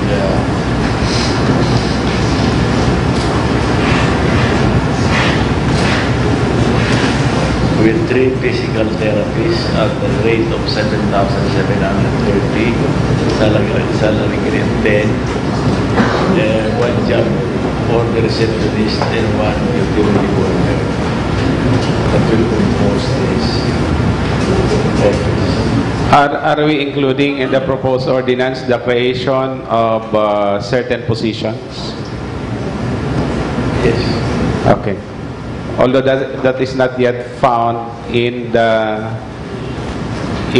proposed ordinance in our respective monitors. That's why, Mr. Chair, there is a creation of the City Physical Therapy Rehabilitation Center Committee. The committee now, when this one is approved, the committee will meet and explore all the necessary equipment, the buildings. Okay. Our objective is for this to be passed in this office. So may I now move that ordinance establishing a physical therapy and rehabilitation center in the city of Naga, creating a city physical therapy and rehabilitation committee, defining its composition, duties and function, and appropriate environment. Okay. Is there an objection? Okay. There being no objection, the proposed ordinance is now approved. Councilor Greg Abonal. I assume, Mr. Chairman, on second reading, because the copy that we have blanks, etc., and may have to be filled up yet. Yes, that's also my understanding, because even under Section 4, there is yet no specification of the areas and exact location, although that was already mentioned to us by Councilor Jose Ranyola. Correct. That's why I'm saying this must be on second reading. That's correct. May I just check? My vocabulary is limited, but can we just check yung last entry dyan sa members? Is that correct? Is that correct? Physiatrist? Is that a correct term? Yes. Okay. Is a emergency that is specialized for Yeah, okay, sige, thank you.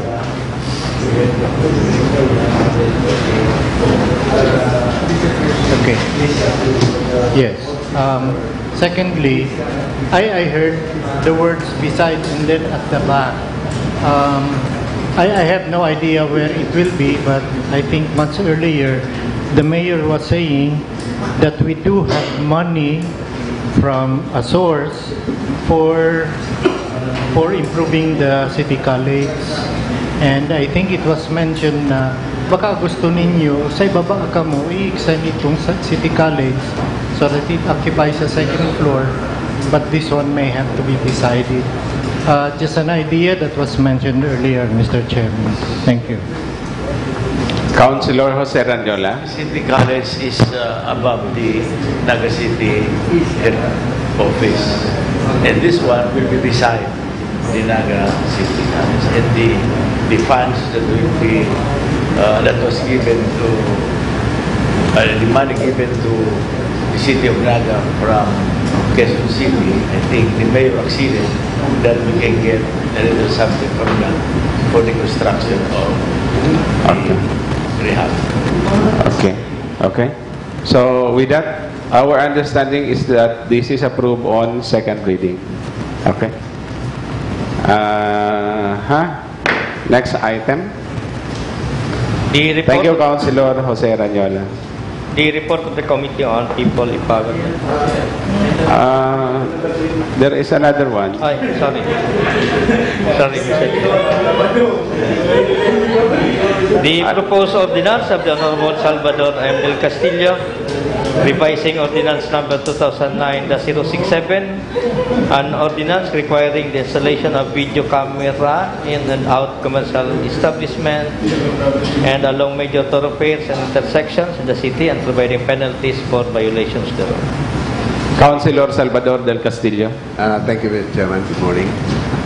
During the previous regular session wherein this post ordinance was deliberated upon, there was some suggestion for inclusion in the subject ordinance. In those proposals, Mr. Chairman, is already contained in this revised proposed ordinance, particularly on Section 6, the blue-colored phrase, Mr. Chairman, it reads, unless otherwise ordered by the competent court, by the court of competent jurisdiction. That's the suggestion of the Honorable Rafi Arroyo. And also on Section 8, the clarification on the number of days, wherein the establishment is giving a period on which to comply.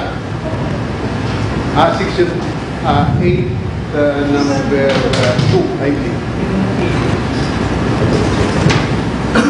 Yeah, that's one. Section 8, paragraph 8, number 2. That's the suggestion of the Honorable Gregorio Aguilar. And a refinement of number 4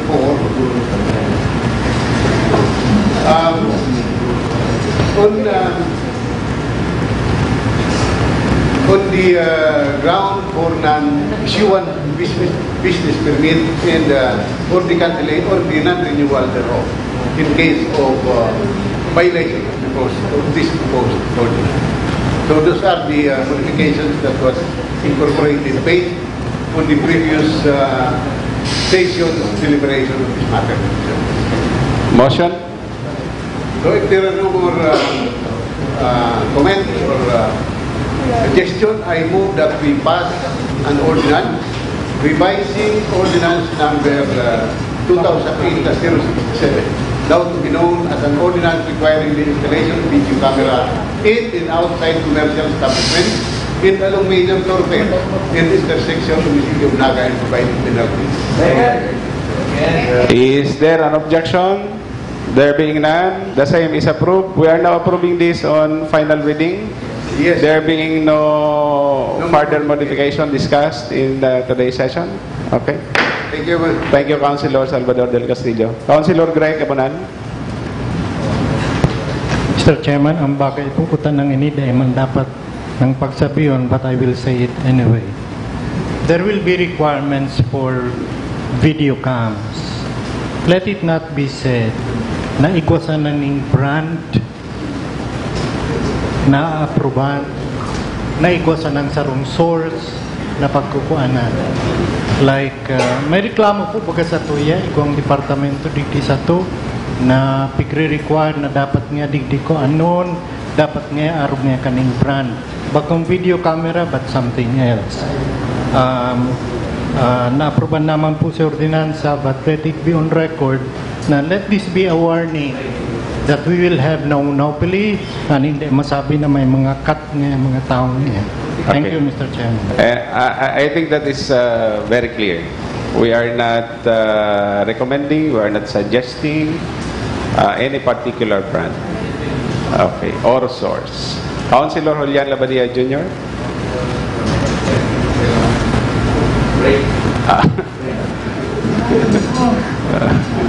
Okay, we take a break.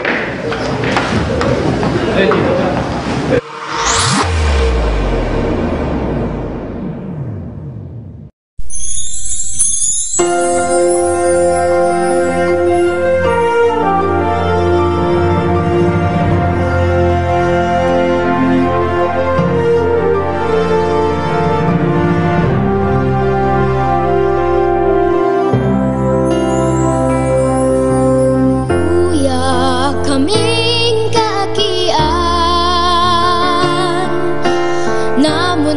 Kinaugmakan magurang inataman, pinadangat,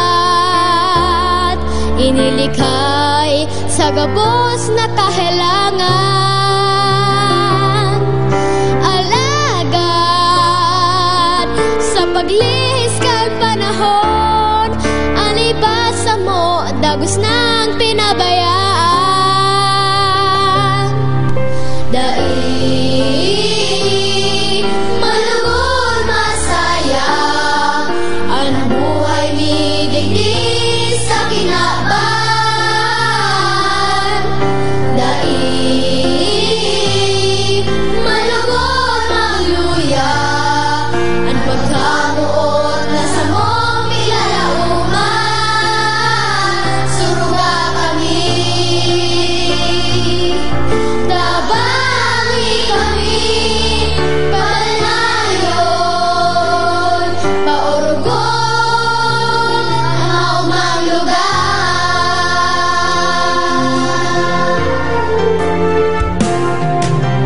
Uya kaming tagian, yaman ka sa tuyang banwaan. Ang mauni, maugmang piri, dayupot asin hugos ang pamilya. Alagad sa pagliskan panahon, ay basa mo tagos ng pinabayaan. Dai malugod masayang ang buhay mi digdi sa kinaban. Dai malugod magluya ang pagkamot na sa mong pilalauman. Suruga kami, tabangi kami, palanayon, paurugon ang maugmang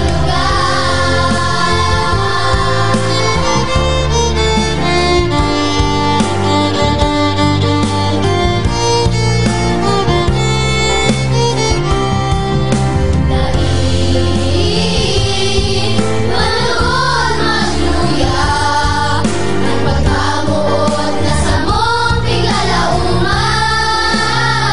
Suruga kami, tabangi kami, palanayon, paurugon ang maumang lugar. Tabangi kami, maganayon, paurugon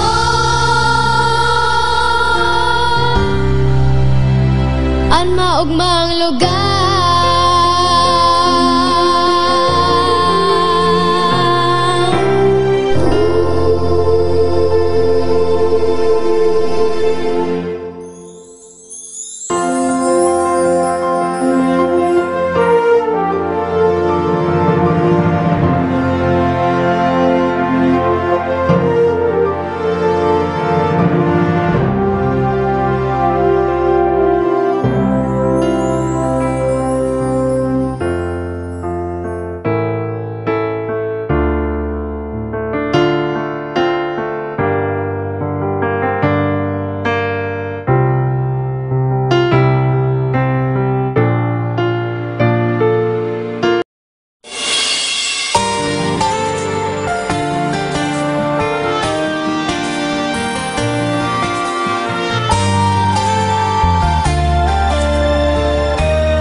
panahon, malipot ang banggi, at huyop kan duros, nagpapaisip, na yaon na, ang hinahalat niya to, pagkamundag,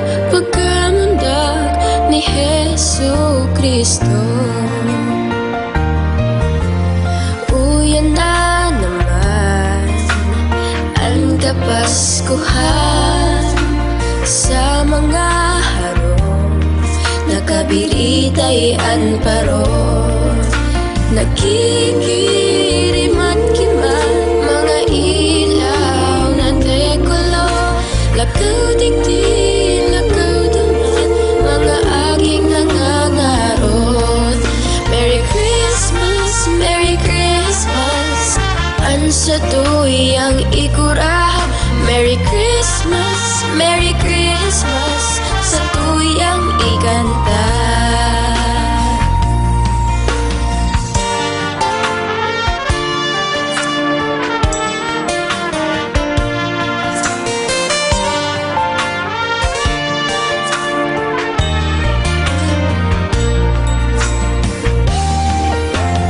Uyan na naman ang Kapaskuhan, sa irisay an sa tuyang tatawan. Regaligdi, regalo duman, hinahalad kan kaagian, dai masukol, nakaugmahan, dai malilingawan.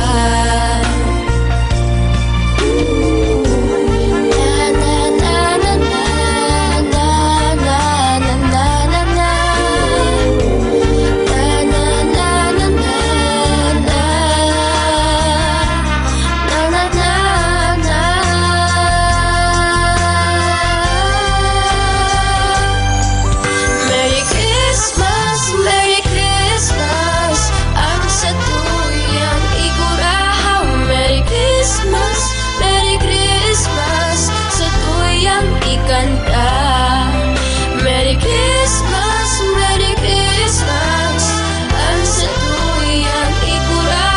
Merry Christmas, Merry Christmas, sa tuyang ikanta. Lurong antang ikanta.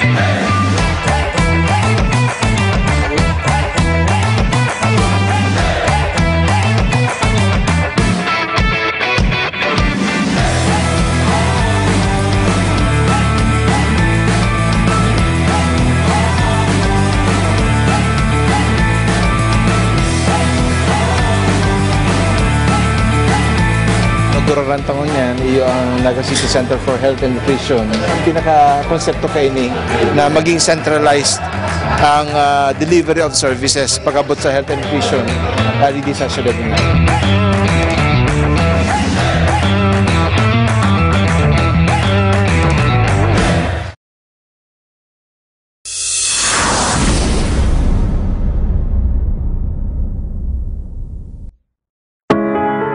Digdi sa satuyang syudad, pigtatauan ta nin urog na importansya ang kapakaanan kan satuyang mga kaakian. Siring man pinoproteheran ang saindang mga diretsyon laban sa anuman na klase nin pang-aabuso.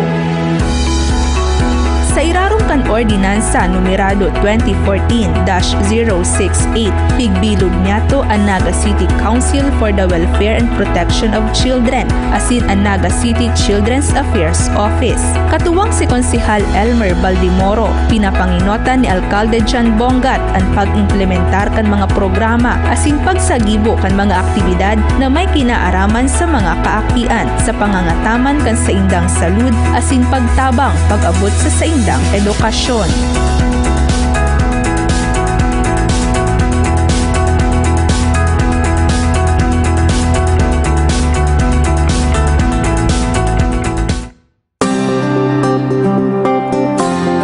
Ninhuli na pigkokonsiderar ta bilang aki ang lambang individual na may upang edad sagko 17 anyos pagpuon pa sana kan pagbados kan ina, yaon ang satong mga programa na nagsisiguro kan marhay na disposisyon kan mga magurang asin kan unggoy na pigdadara kan sa iyang ina.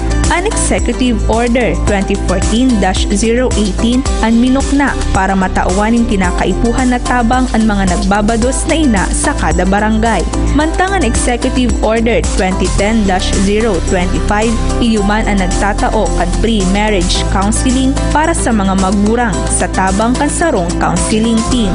Yaon man ang sentralisadong serbisyo sa salud kan sa tuyang Naga City Center for Health and Nutrition na ipigmukna sa paagi kan Executive Order 2011-034 asin ang mga barangay health nutrition centers pa sa kada barangay. Ang sa tuyang mga ospital kan syudad, ang Naga City Hospital asin ang Our Lady of Lourdes Infirmary nag-ooprisir kan mga maternal asin child care na kinakaipuhan kan mga inang nagbabados. Nagkapira pa sa mga programang pigpapautugta para sa mga inang nagbabados iyo ang Nutri Nanay Program, Peer Counselors Program, libreng prenatal check-up asin counseling, libreng tetanus toxoid vaccination asin mga bitamina para sa mabaskog na pag-iisip kan mga aki.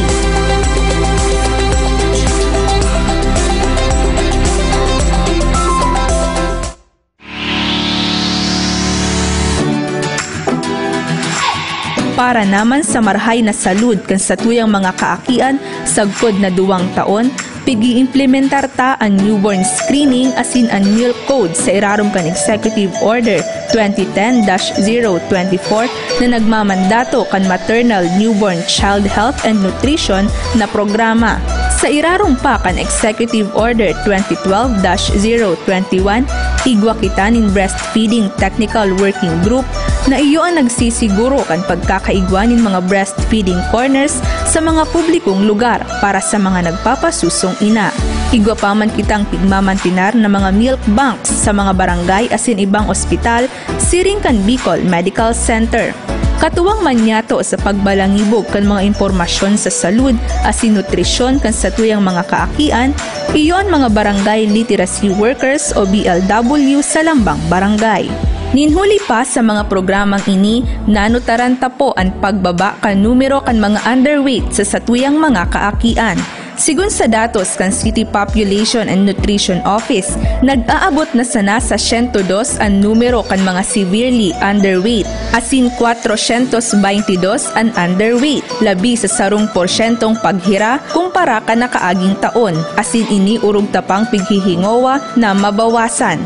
Ngunyan sa satuya pong pag-eskusar na maresolbaran ang mga problema sa pag-aki kan mga ina asin mapangatamanan ang salud kan mga bagong pangaking umboy, igwa na po kitang naitatalang 10 na mga birthing facilities sa maniba-ibang barangay kan syudad ni Naga.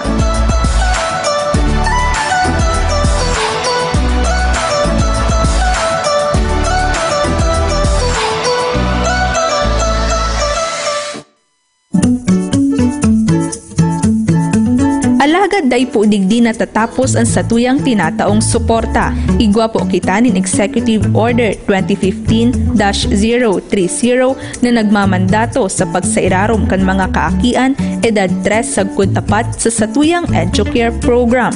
Padagos naman pong katabang sa pagmonitor sa mga kaakian ang pigtalagatang mga community-based rehabilitation specialists.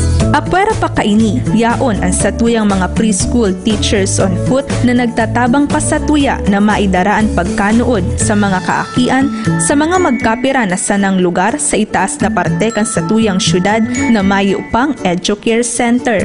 Igwaman kitanin ipigtagamang mga children's playground asin iba pang mga recreational facilities sa maniba-ibang publikong eskwelahan para sa pisikal na mga aktibidad na kaipuhan kan satong mga kaakian.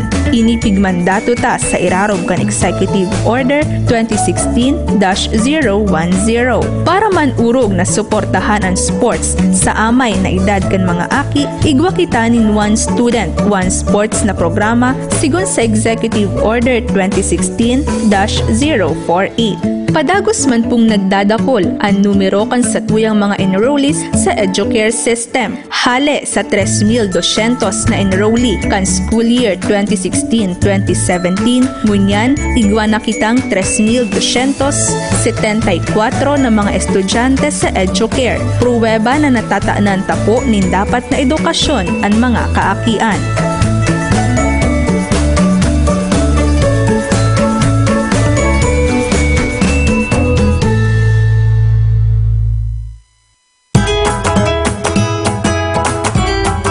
Nagpapadagos man po ang mga manlain-lain na mga programa ta na nagtatabang sa pagklase kan mga kaakian sagkod 17 anyos. An Queen, Sanggawadan, Nosyo, HIM, ALS, ISPED, Nutridunong asin mga scholarship kan TechVoc.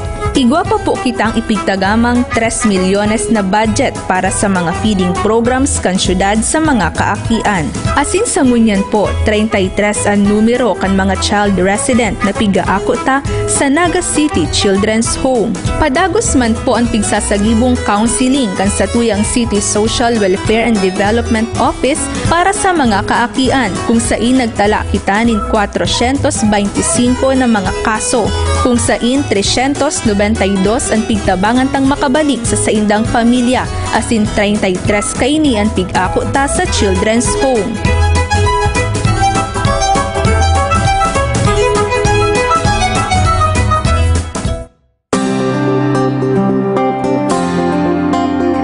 Ngunyan po, igwa kitang ipigtagamang 88 milyones na budget para sa edukasyon kan mga kaakian.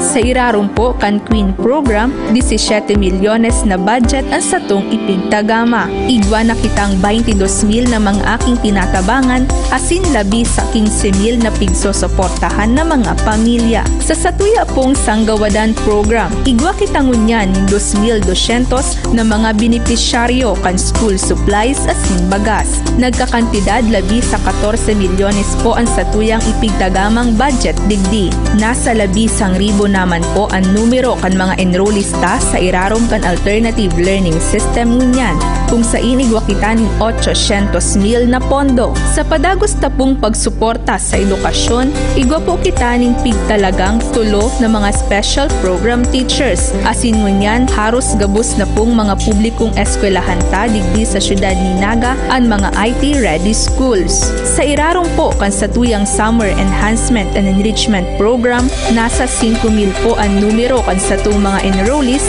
na urugtang pigtututukan sa urugpang pagkanood. Sa estado po kan pag-adal kan sa itong mga kaakian sa primarya asin sekundaryang level, ikinakaugmata pong nagtala kita ni 92% na cohort survival rate o si mga nakatapos asin nakakumpleto kan dapat na taon yung pagklase, asin 97 retention rate o ang saindang pagpinir sa eskwelahan. Ini po pruweba na pigmamaigutan ta na maitao ang oportunidad na makaeskwela ang satong mga kaakian, siring man ang saindang pagtaong importansya digdi.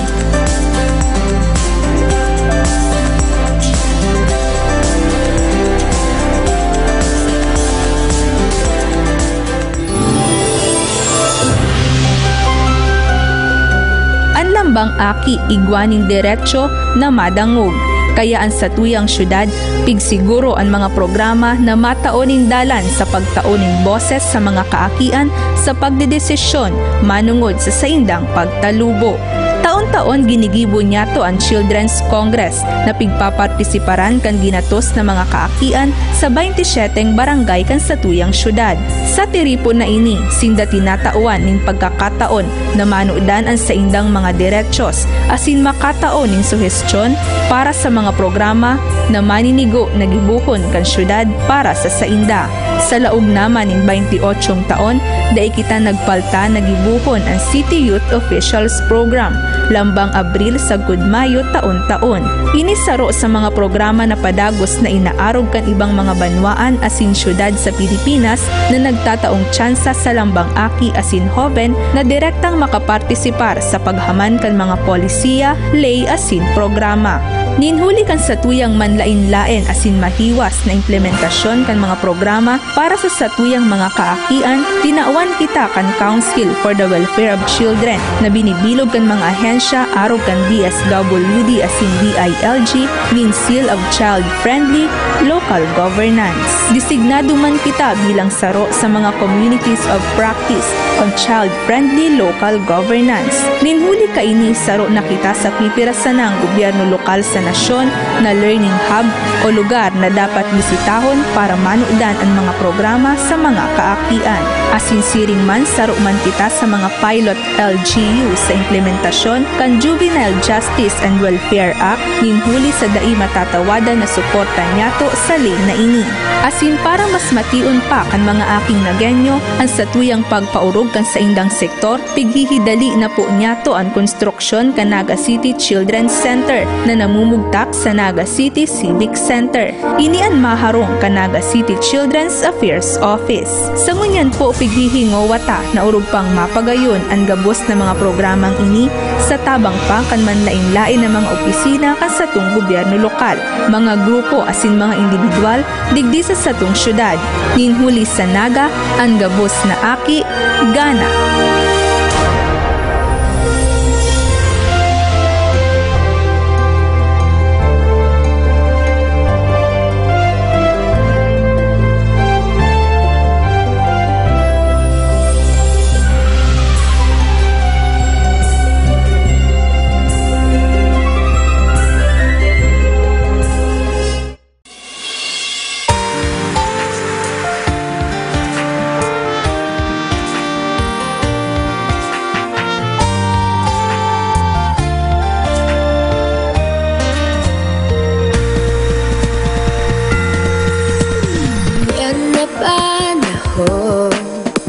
Malipot ang banggi at huyukan duros papaisip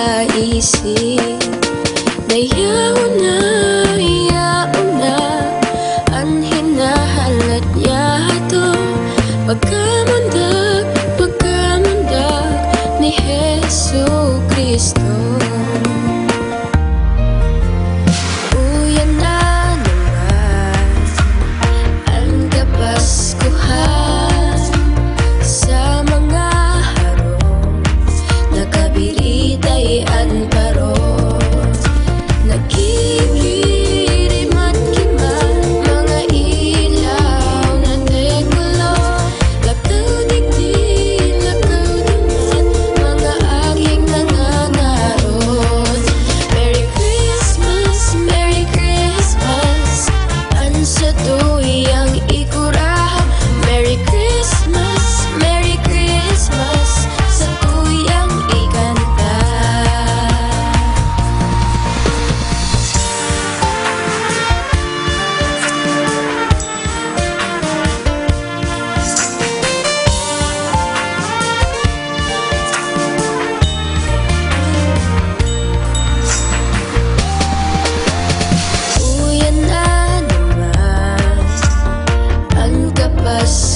Aram ba ganindo na igwa kitang pwedeng dulukon kung igwa kitang reklamo sa mga abusadong pulis?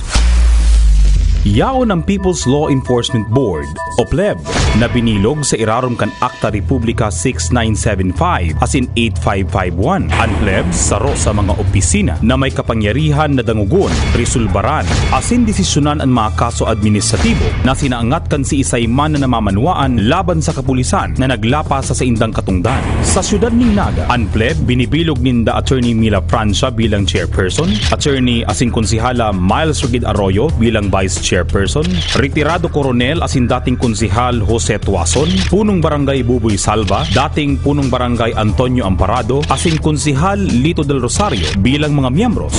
Ang pulis dapat nagsiserbi asin nangangataman sa namamanwaan. Kung may sumbong, makipag-ulay sa PLEB, mag-upod o mag-text sa 0908-279-7619 o magbisita sa indang opisina na yaon sa City Hall. Naga City People's Law Enforcement Board para sa matanos na kapulisan, kasuro kan namamanwaan.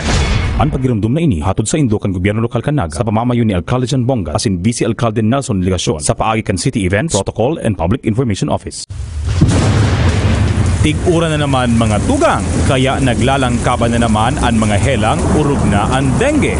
Paano kita makakaiwas sa dengue? Uyan mga tips. Enot, kung may flower vase, ribayan ang tubig kaini sarong bes kada simana. Ikadua, linigan ang mga sagurong kan atop, siguruhon na mahali ang mga dahon asin ati na nakabagat sa pagbulos kan tubig uran. Ikatulo, siguruhon na daining tubig ang magamit na ruweda, lata, bote o tansan o tubon ang proper waste disposal. Ikaapat, siguruhon na may ining tubig ang saludan kan refrigerator asin katuhan.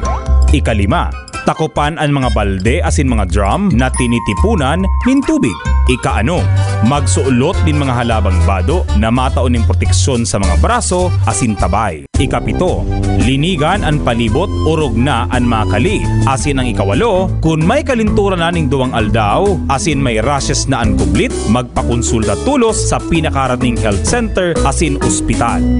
Ini po si Mayor Jan Bongan. Parabangan ta pong sugpuon ang dengue. Araw-alaw ta pong linigan ang palibot kan sa tuyang harong. Sa disiplina asin kalinigan. Helang malilikayan.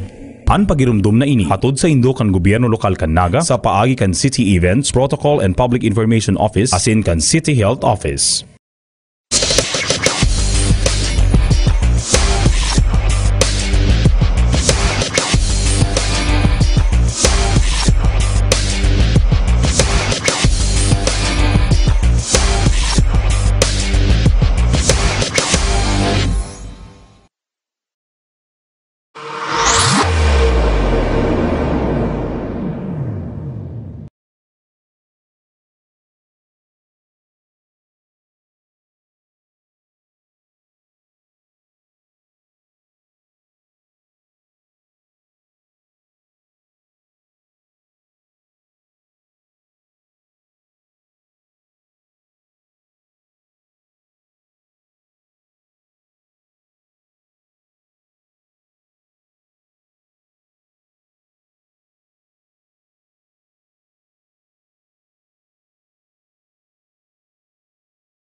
kinaugmakan magurang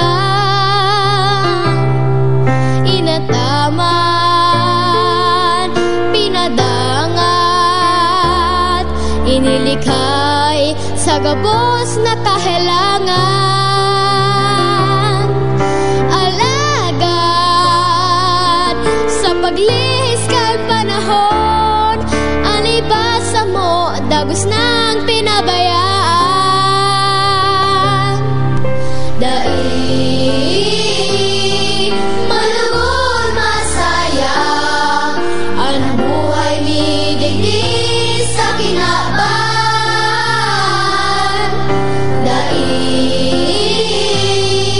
malugod magluya ang pagkamuot na sa mong pilalauman. Suruga kami, tabangi kami, palanayon, paurugon ang maumang lugar.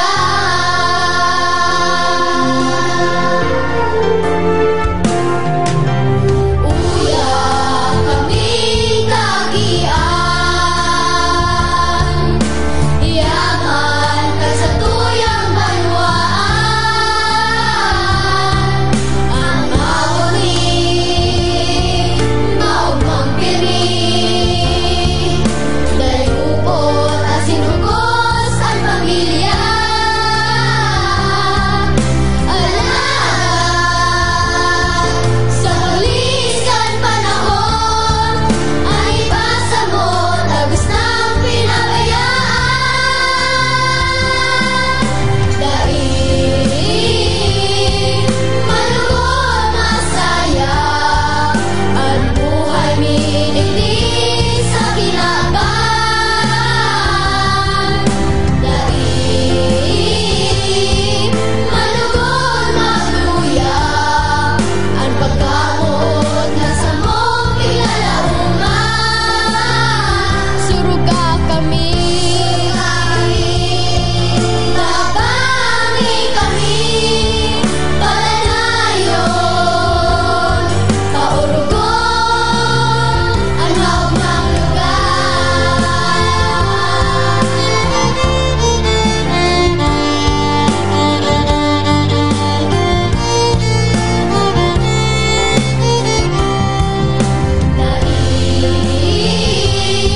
malugod magluya ang pagkamuot na sa mong pilalauman. Suruga kami, tabangi kami, palanayon, paurugon ang maugmang lugar. Tabangi kami, palanayon, paurugon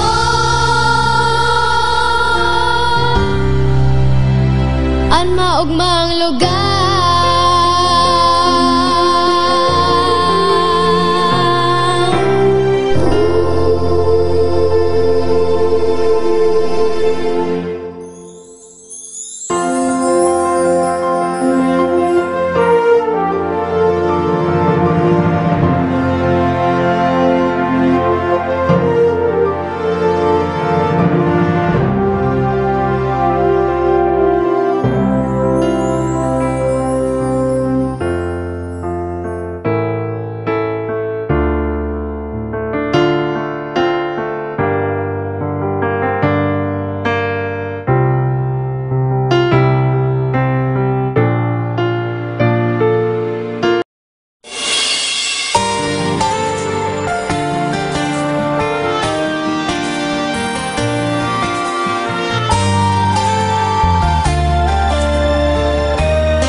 na panahon, malipot ang banggi, at huyop kan duros, nagpapaisip na yaon na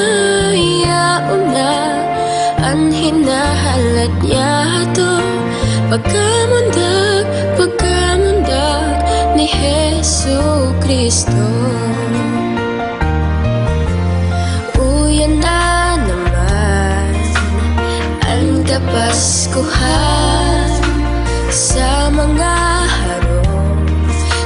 piritay anparo nakikirimat kiman mga ilaw na dekulo lakaw digdi lakaw duman mga aging nangangarot Merry Christmas an sa tuyang ikurahaw Merry Christmas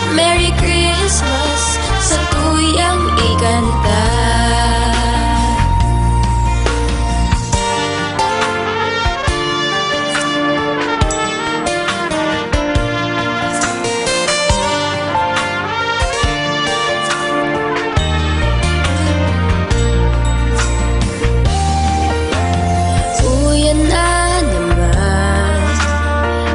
Kapaskuhan sa irisay an sa tuyang tatawan regalo duman hinahalatkan kaakian dai masukol makaugmahan dai malilingawan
Rantangon yan, iyo ang Naga City Center for Health and Nutrition. Ang pinaka-konsepto kayo ni na maging centralized ang delivery of services pag-abot sa health and nutrition dito sa syudad nila.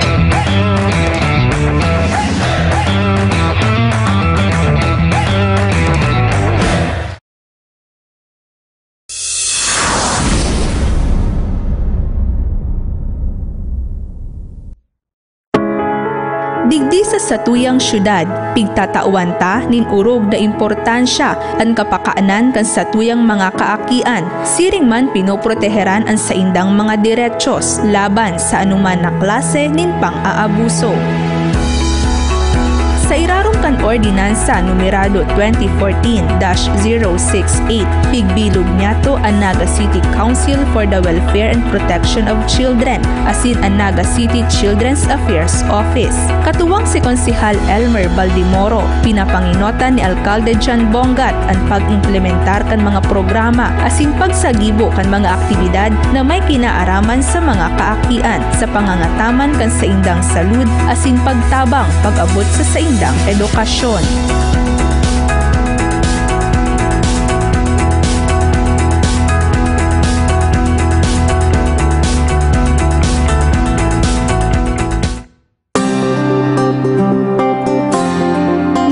na pigkokonsiderar ta bilang aki ang lambang individual na may upang edad sagko 17 anyos pagpuon pa sana kan pagbados kan ina, yaon ang satong mga programa na nagsisiguro kan marhay na disposisyon kan mga magurang asin kan umboy na pigdadara kan sa iyang ina.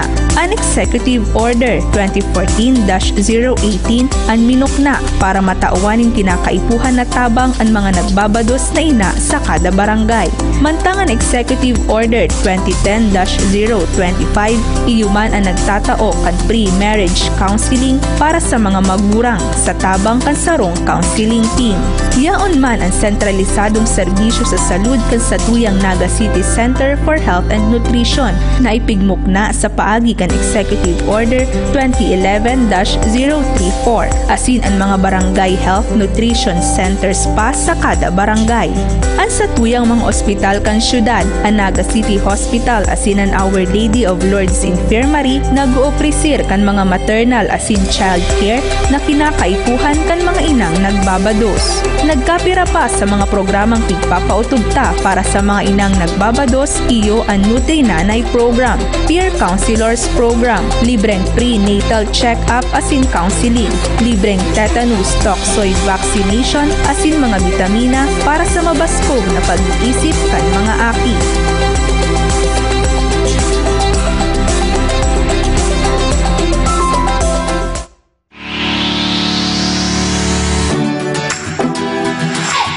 Para naman sa marhay na salud kan sa tuyang mga kaakian sagkod na 2 taon, pigi-implementar ta ang newborn screening asin ang milk code sa irarom kan Executive Order 2010-024 na nagmamandato kan Maternal Newborn Child Health and Nutrition na programa. Sa irarom pa kan Executive Order 2012-021, igwa kita ning Breastfeeding Technical Working Group na iyo ang nagsisiguro kan pagkakaigwanin mga breastfeeding corners sa mga publikong lugar para sa mga nagpapasusong ina. Igwa pa man kitang pigmamantinar na mga milk banks sa mga barangay asin ibang ospital, siring kan Bicol Medical Center.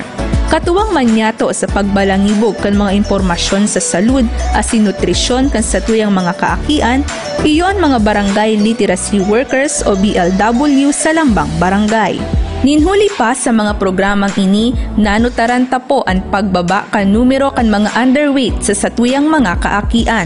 Sigun sa datos kan City Population and Nutrition Office, nag-aabot na sana sa 102 ang numero kan mga severely underweight, asin 422 ang underweight, labi sa sarong porsyentong paghira kumpara ka nakaaging taon, asin ini urog tapang pighihingowa na mabawasan. Ngunyan sa satuya pong pag-eskusar na maresolbaran ang mga problema sa pag-aki kan mga ina asin mapangatamanan ang salud kan mga bagong pangaking umboy, igwa na po kitang naitatalang 10 na mga birthing facilities sa maniba-ibang barangay kan syudad ni Naga.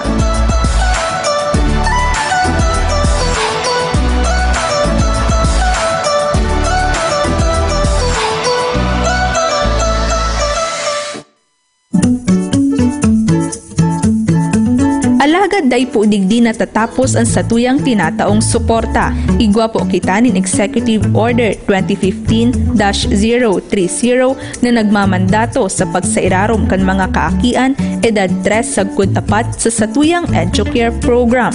Padagos naman pong katabang sa pagmonitor sa mga kaakian ang pigtalagatang mga community-based rehabilitation specialists. Apwera pa kaini, yaon ang satuyang mga preschool teachers on foot na nagtatabang pasatuya na maidaraan pagkanuod sa mga kaakian sa mga magkapira na sanang lugar sa itaas na parte kan satuyang syudad na mayo pang EduCare Center. Igwaman kita nin ipigtagamang mga children's playground asin iba pang mga recreational facilities sa maniba-ibang publikong eskwelahan para sa pisikal na mga aktibidad na kaipuhan kan satong mga kaakian. Inipigmandato ta sa irarom kan Executive Order 2016-010 para manurog na suportahan ang sports sa amay na edad kan mga aki, igwa kita nin One Student, One Sports na programa sigun sa Executive Order 2016-048. Padagos man pong nagdadakol ang numero kan sa tuyang mga enrollees sa Educare system. Hale sa 3,200 na enrollee kan school year 2016-2017, ngunyan igwa na kitang 3,274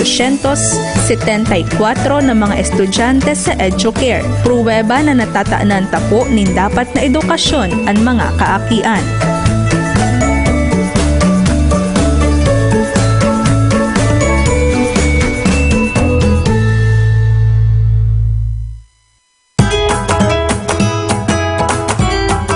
Nagpapadagos man po ang mga manlain-lain na mga programa ta na nagtatabang sa pagklase kan mga kaakian sagkod 17 anyos. An Twin, Sanggawadan, Nosyo, HIM, ALS, ISPED, Nutridunong asin mga scholarship kan TechVoc. Igwa pa po kitang ipigtagamang 3 milyones na budget para sa mga feeding programs kan syudad sa mga kaakian. Asin sa ngunyan po, 33 ang numero kan mga child resident na pigaako ta sa Naga City Children's Home. Padagos man po ang pigsasagibong counseling kan sa tuyang City Social Welfare and Development Office para sa mga kaakian kung sain nagtala kita nin 425 na mga kaso, kung sain 392 ang pigtabangan tang makabalik sa saindang pamilya, asin 33 kaini ang pig-ako ta sa Children's Home.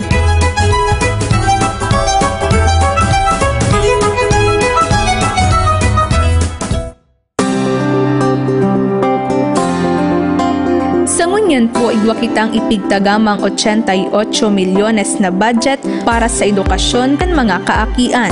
Sa irarum po kan Queen Program, 17 milyones na budget ang satong ipigtagama. Igwa na kitang 22,000 na mga aking tinatabangan, asin labi sa 15,000 na pigsosuportahan na mga pamilya. Sa satuya pong Sanggawadan Program, igwa kitang ngunyan 2,200 na mga benepisyaryo kan school supplies asin bagas. Nagkakantidad labi sa 14 milyones po ang satuyang ipigtagamang budget digdi. Nasa labi sang ribo naman po ang numero kan mga enrollista sa irarom kan alternative learning system ngunyan, kung sa inigwa kita nin 800,000 na pondo. Sa padagos tapong pagsuporta sa edukasyon, igwa po kita nin pigtalagang tulo na mga special program teachers. Asin ngunyan haros gabos na pong mga publikong eskwelahan ta digdi sa syudad ni Naga ang mga IT-ready schools. Sa irarom po kan sa tuyang Summer Enhancement and Enrichment Program, nasa 5,000 po ang numero kan sa itong mga enrollees na urugtang pigtututukan sa urugpang pagkanood.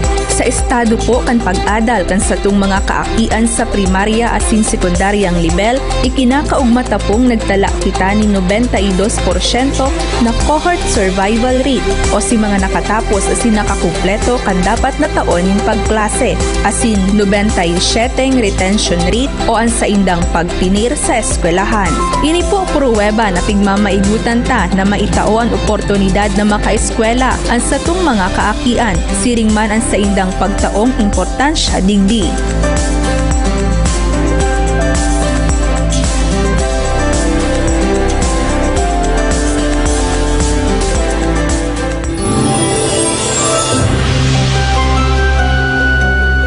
Bang aki igwaning diretso na madangog. Kaya ang satuyang syudad, pigsiguro ang mga programa na mataonin dalan sa pagtaoning boses sa mga kaakian sa pagdedesisyon manungod sa saindang pagtalubo. Taon-taon ginigibo niya to ang Children's Congress na pigpapartisiparan kan ginatos na mga kaakian sa 27 barangay kan sa tuyang syudad.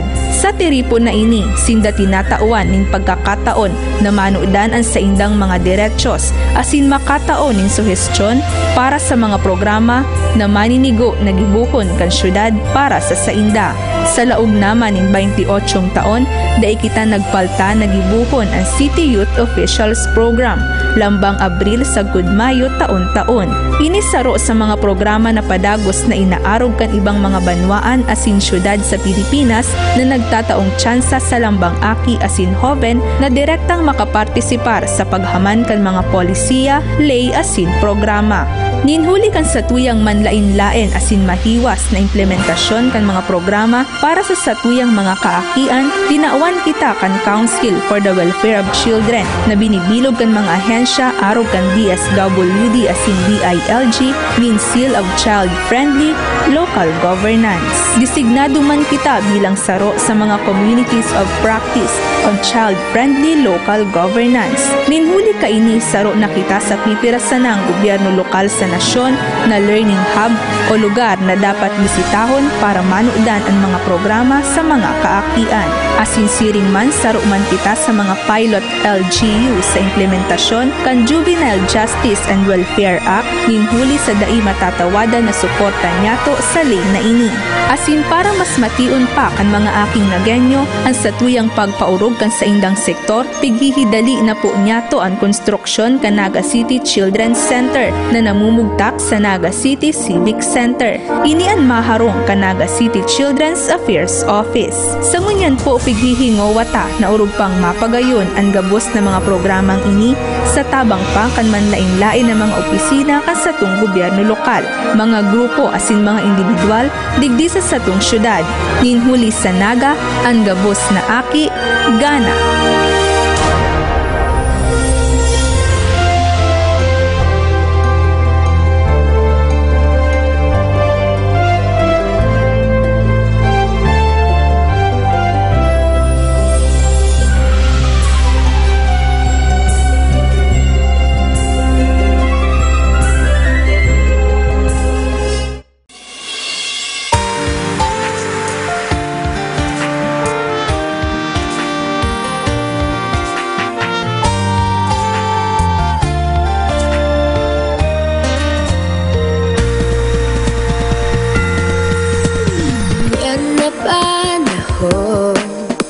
Malipot ang banggi at huyukan duros papaisip dayaon na ang hinahalat niya to pagkamundag ni Jesu Kristo.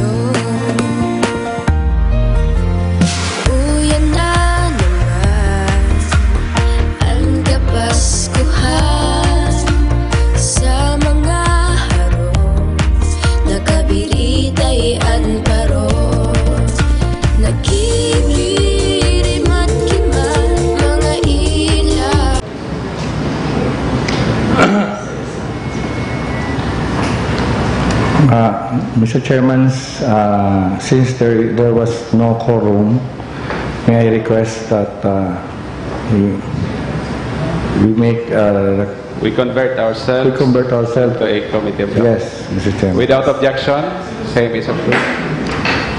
Nagbabagyo kaya ito po, Mr. Chairman.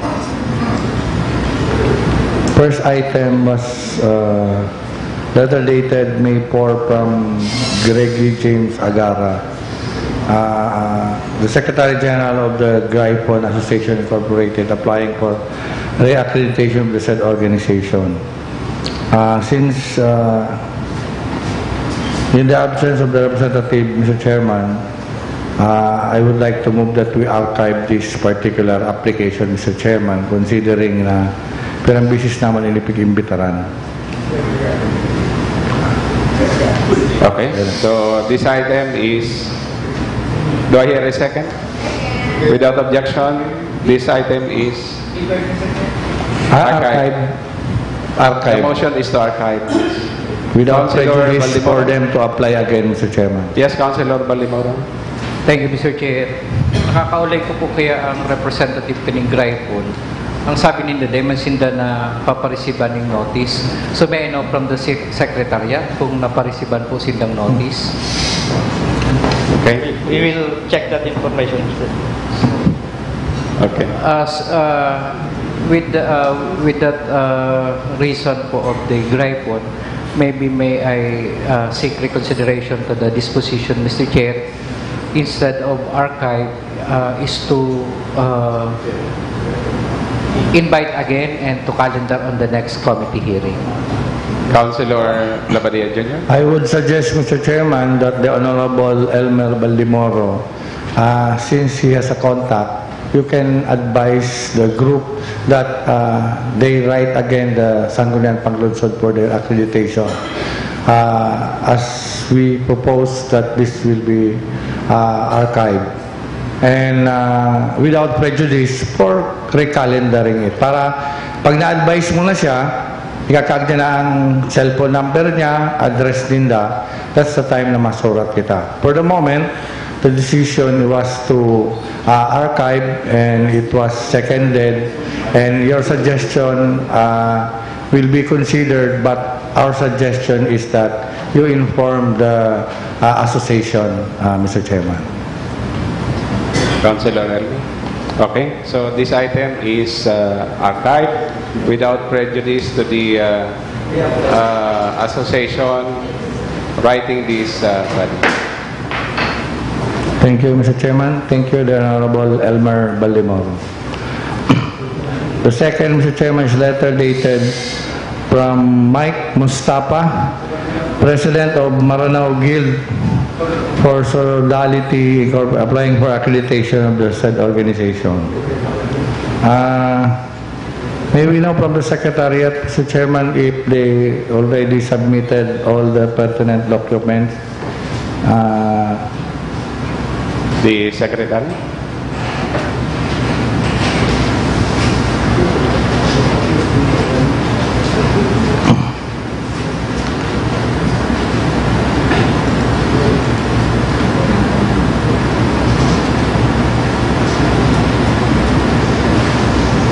What document po, sir? Itong mga picture, because it is being requested from the group that picture should be submitted. Itong mga activity ninda. It appears, Mr. Chair, that same pictures are available in the first application. No additional pictures submitted. So, I would like to request, Mr. Chairman, that again we write the President of the Maranao Guild to submit all the pertinent documents, Mr. Chairman. So move. Councilor Del Castillo.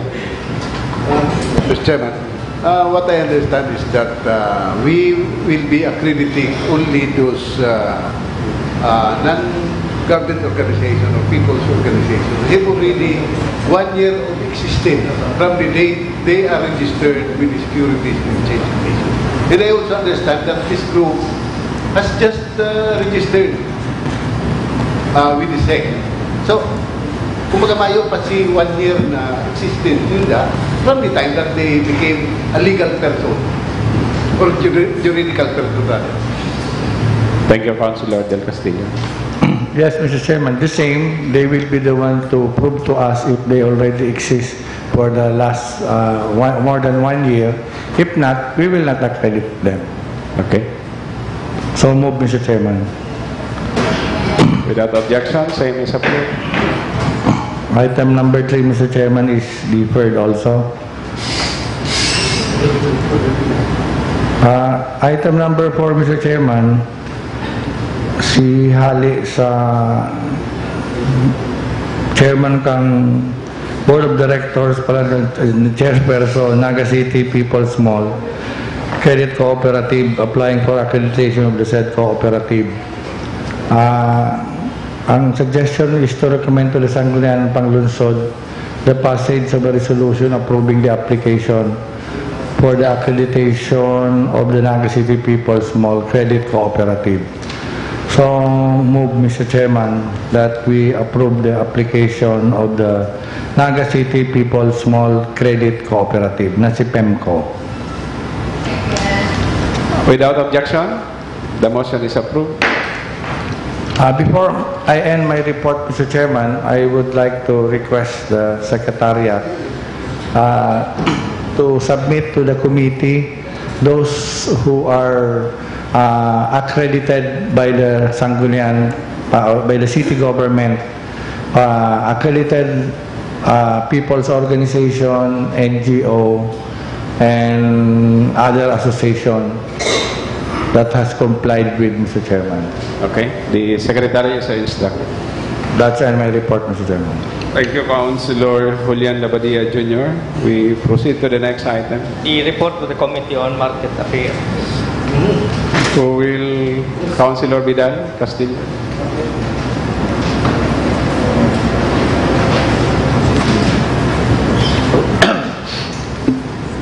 There were only one item, Mr. Chairman, that were tackled in the Committee on Market Affairs. That's November 22, 2017. This pertained to the letter dated November 8, 2017 of Mr. Allen L. Rimdanga, Chief of Office, CPU, requesting for the passage of an ordinance withdrawing from the public servitude the entire stretch of Kinastillion Road and to authorize same office to use the same venue for the annual Kamundagan Festival Fair from December 15 to 31, 2017. May I go directly to the disposition, Mr. Chairman? Please proceed.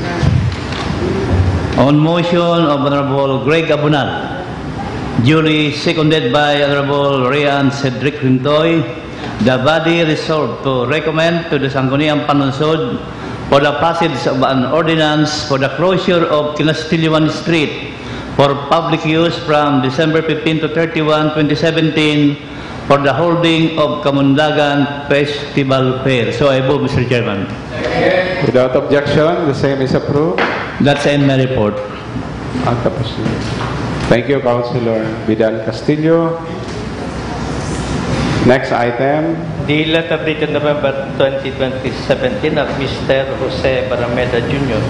submitting documents with respect to the application for 5 e-trikes. We refer this to the Committee on Transportation. The letter dated November 21, 2017 from the City Planning and Development Officer. Committee on Housing, Settlement and Development. The proposed resolution sponsored by the Committee on Laws, Ordinances and Organization constituting the Human Resource Merit Promotion and Selection Board of the City Government to perform the functions provided under the 2017 Omnibus Rules on Appointments and other human resource actions issued by the Civil Service Commission. Councilor Ray Andretoy. Proposed resolution is a requirement from the Civil Service Commission that the composition of the Personnel Selection Board as well as the Human Resource Merit Promotions Board be not anymore in a formal executive order but in a legislative act, which is a resolution.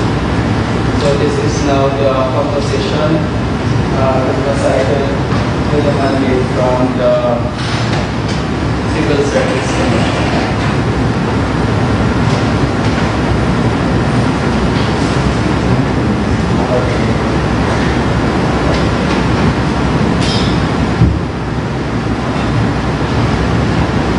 Okay.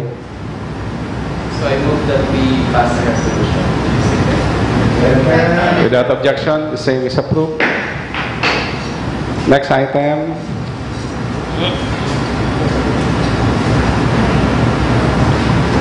Mr. Chair. Councilor Miller Akid Arroyo. Yes, item number 7, may I know if I heard the presiding officer right that it was referred to the Committee on Housing? That is correct. I believe it should be referred to the Committee on Land Use, Mr. Chair. Yes.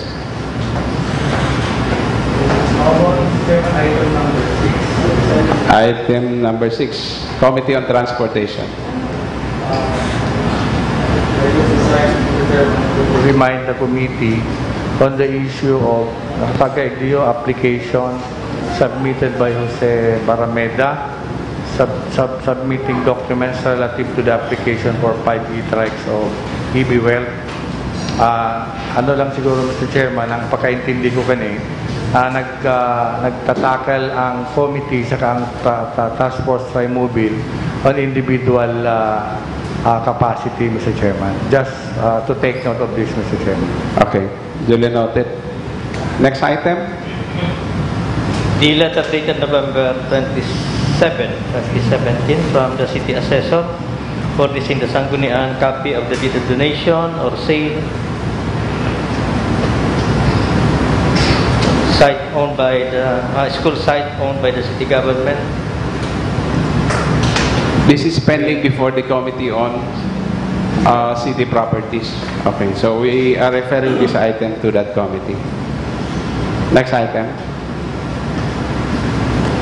The letter dated October 6 from Engineer Rolly Campillos requesting for a resolution authorizing the Honorable City Mayor to enter into a MOA with the National Housing Authority for the land development of Mabulo Home Subdivision, a resettlement project of the city government. Councilor Villaraqui Arroyo. Yes, Mr. Chair, may I move for the passage of a resolution authorizing the city mayor to enter into the memorandum of agreement as requested by the HSDO, subject to the ratification of the Sangguniang Panlungsod. Without objection, same is approved. Next item.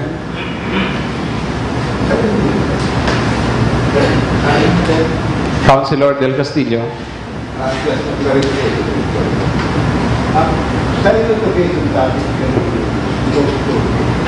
Come again, please.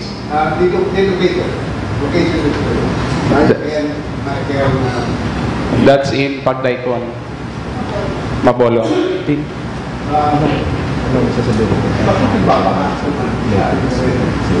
That is already an existing socialized housing site of the city.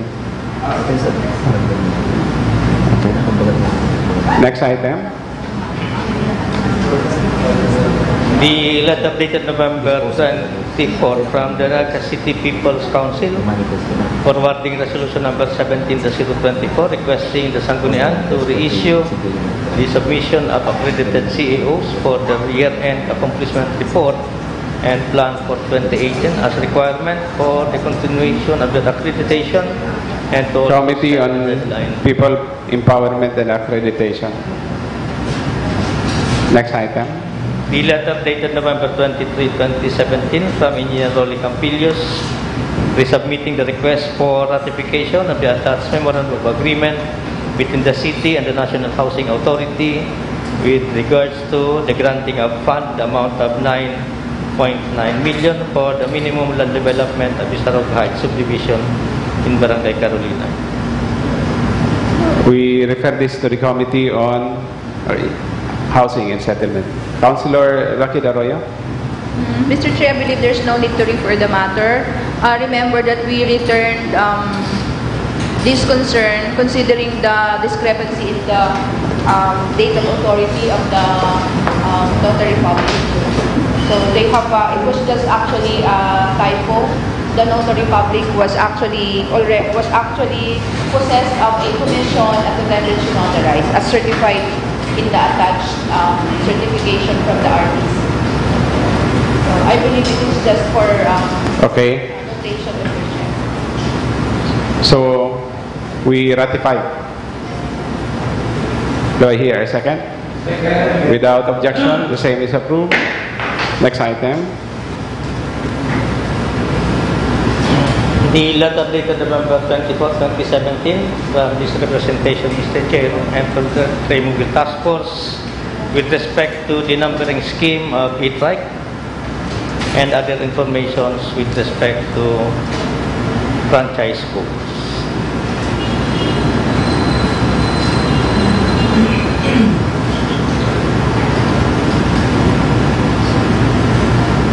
Any comment on this?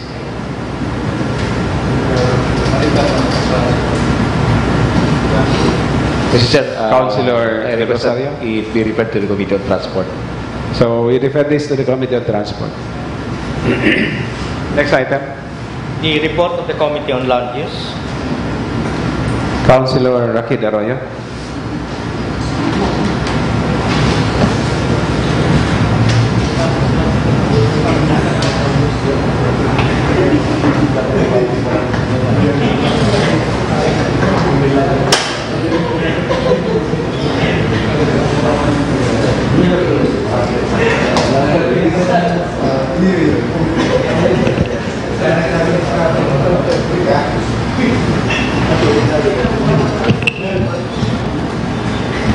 Thank you, Mr. Chair. May I request acknowledgement of the report of the Committee on Land Use for hearing held on November 20, 2017. Your report is duly acknowledged. There were 6 items deliberated upon by the committee. First item, proposed ordinance of this representation, entitled An Ordinance Amending Section 8, Article 4, Ordinance Number 2008-079, otherwise known as an ordinance prescribing guidelines for preliminary approval of locational clearance, development permit, and alteration of plans for residential subdivision projects and for other purposes in the City of Naga, by providing certain parameters that shall guide the city government in approving or disapproving applications for alteration of plans of residential subdivision development projects within the territorial jurisdiction of the City of Naga. A copy of this proposed ordinance, Mr. Chair, was furnished each member during the first reading hereof. And considering, however, that there was no quorum in the committee, may I move that we convert the Sangguniang Panglungsod into Committee of the Whole. Any second? Without objection, the same is approved. The rationale for this proposed ordinance, as well as the specific provisions hereof, are presented for on second reading if there are any more proposed amendments or inclusions. Basically, Mr. Chair, in this proposed ordinance, remember that under the law, for alteration of plans, it is also required that the homeowners or majority of the lot owners consent to such proposed alteration of plans. In view, however, of the fact that open spaces and roads, even in private subdivisions, are required to be donated to the local government unit, it highlights the nature of such roads and open spaces as public in nature. Therefore, alterations proposed by a developer affecting such open spaces and other areas in the subdivision will have to be resolved now by the Sanggunian, the local Sanggunian, considering that the matter has been devolved to local government units, should be considered in the light of public interest, not anymore on just what the homeowners consider as for their benefit. So in this proposed ordinance, Mr. Chair, in the event that the homeowners do not agree to the proposed alteration, the Sanggunian will evaluate the reason for such opposition. And if the reason for such opposition is not servient to public interest, then the Sanggunian may decide in favor of the application, in which case the vote necessary would be 2/3 of the Sanggunian member. In other words, it's not necessary to counter the desires of the homeowners or lot owners, but in the interest of the public and to promote public welfare, the Sanggunian may may decide against such opposition of the homeowners. But the process as outlined in the proposed ordinance is not easy, Mr. Chairman. There must be consultations, there must be consent under oath if such consent is to be secured, or opposition under oath if such opposition is submitted. And it also happens that some of the lot buyers are not available in the area, meaning it's difficult to reach them. That's why we are requiring the applicant to also publish a notice of alteration, of an application for alteration of plans. So we're making it stricter, the requirements for the developer, but we will also not be, our hands will not be tied by what the homeowners would decide or what the lot owners will decide.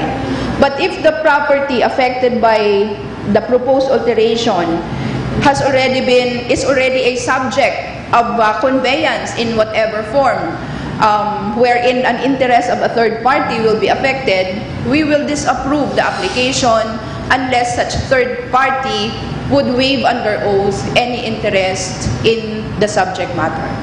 So they are all outlined in the ordinance, which is an amendment to our existing ordinance. Amendment in the sense that it provides guidelines. It provides details on what we will do if the homeowner's consent cannot be secured, or if the homeowners or lot owners oppose the application for alteration.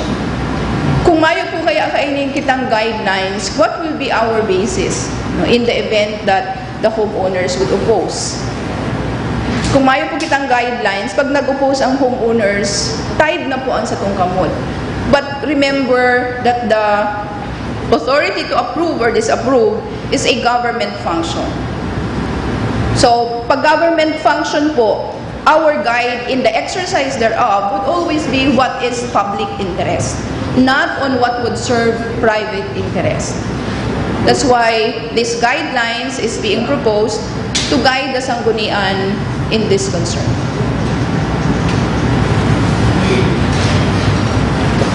If there is no more comment or suggestion, I think the proponent is now ready for her motion. Yes, Mr. Chair. So if there are no more recommended suggestions, this proposal is now ready for approval on third reading. Kung mayo na po kitang dagdag or... Councilor Del Castillo. Mr. Chairman, actually this is the first time that I read this ordinance. I don't know whether it was tackled during the last Sanggunian, but as far as I recall, this is the first time that we deliberated on this proposal. So with that, if the proponent will agree, can we keep it rescheduled for next regular session so that we could also digest the proposed ordinance since it is a lengthy one, Mr. Councilor Rakid Arroyo. Yes, if the request, Mr. Chair, is for more time to read it, we will always give way to the request of our colleagues so that whatever we pass in this August chamber are things that we have all perused. Okay, in which case the Secretary is instructed to include this in the calendar for our next regular session. Thank you, Mr. Chair. Item number 2, letter dated October 18, 2017 of the City Planning and Development Coordinator, submitting their technical evaluation relative to the request of Mr. Sulpicio A. Rocco for rezoning of a portion of a parcel of residential land located at Barangay Bagong Bayan Norte, the city, to be developed into commercial use. May I proceed directly to the disposition, Mr. Chair? Yes, please. On motion of the Honorable Jose C. Ranyola, the committee resolved to elevate the matter to the Sangguniang Panlungsod for its approval on the proposed schedule of a public hearing on this matter within 2 weeks' time. So we are ready to submit the matter for public hearing, Mr. Chair, considering that the CPDO certified to the completeness of the documentary requirements submitted by the applicant.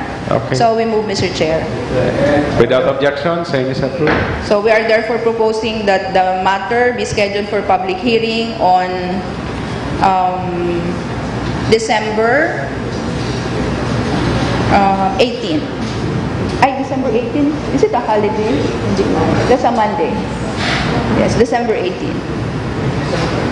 18 is that a Friday? Friday, no, December. I thought that's a Monday. Monday. 18 Monday. That's 18. 18. That is a Monday. Yes, that's a Monday, Mr. Chair. So, item number 3, letter dated October 25, 2017 of the CPDO, submitting their technical evaluation of the document submitted by Mr. Angelo Aurelio, Project Development Associate Manager, relative to his application for preliminary approval and locational clearance of the proposed Bella Vita Naga subdivision located at Barangay Pacol, this city. Disposition, in view of the recommendation and findings of the City Planning and Development Office that all documents submitted are complete and in order, The committee resolved that this matter be elevated to the Sangguniang Panglungsod as a committee of the whole for the approval of the application submitted for bulk of the proposed Belo Vita Naga subdivision located Barangay Bacolod City. So we move, Mr. Chair, that we pass a resolution granting approval for bulk or preliminary approval and locational clearance for the proposed Belo Vita Naga subdivision located at Barangay Bacolod City. So we move, Mr. Chairman. Without objection, same is approved.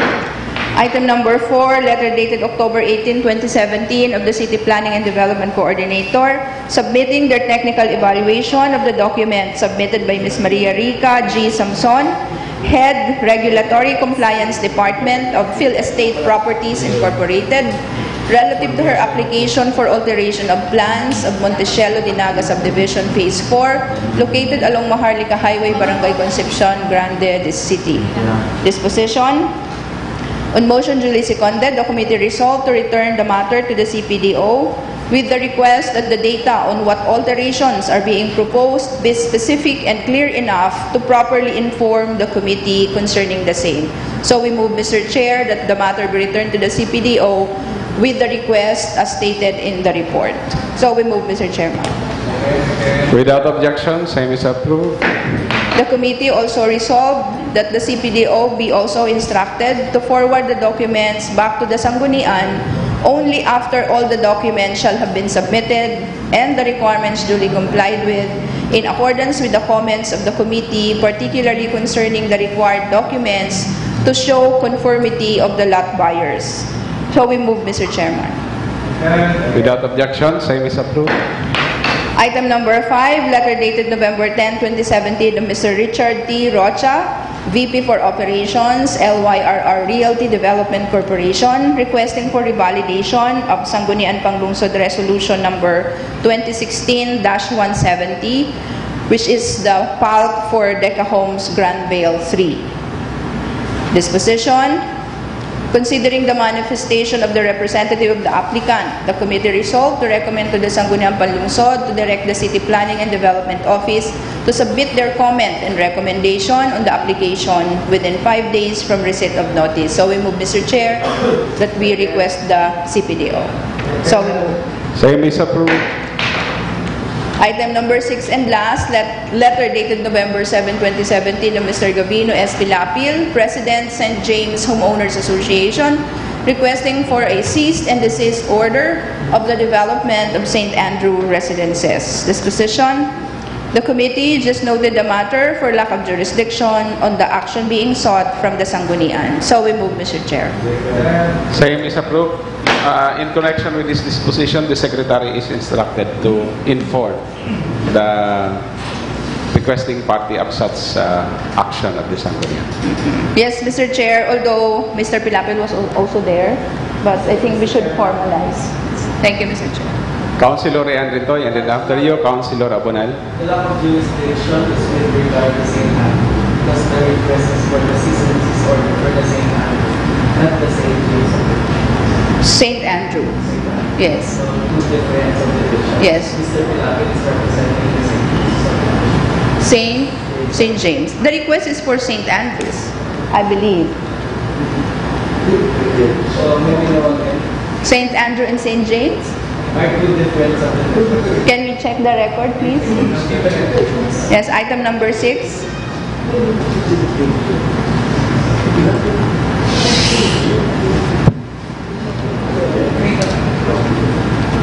Request for cease and desist order of the development of St. Andrew Residence. St. Andrews. Thank you, Mr. Chair. That ends my report. Okay. Councilor Abonal. Miles. I think Councilor Abonal has a question or concern. The report was clear, Mr. Chairman.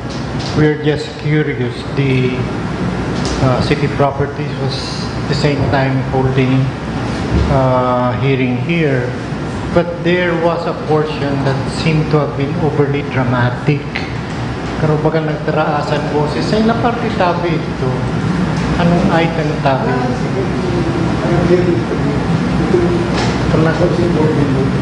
Karoon nagdadrama na po dyan.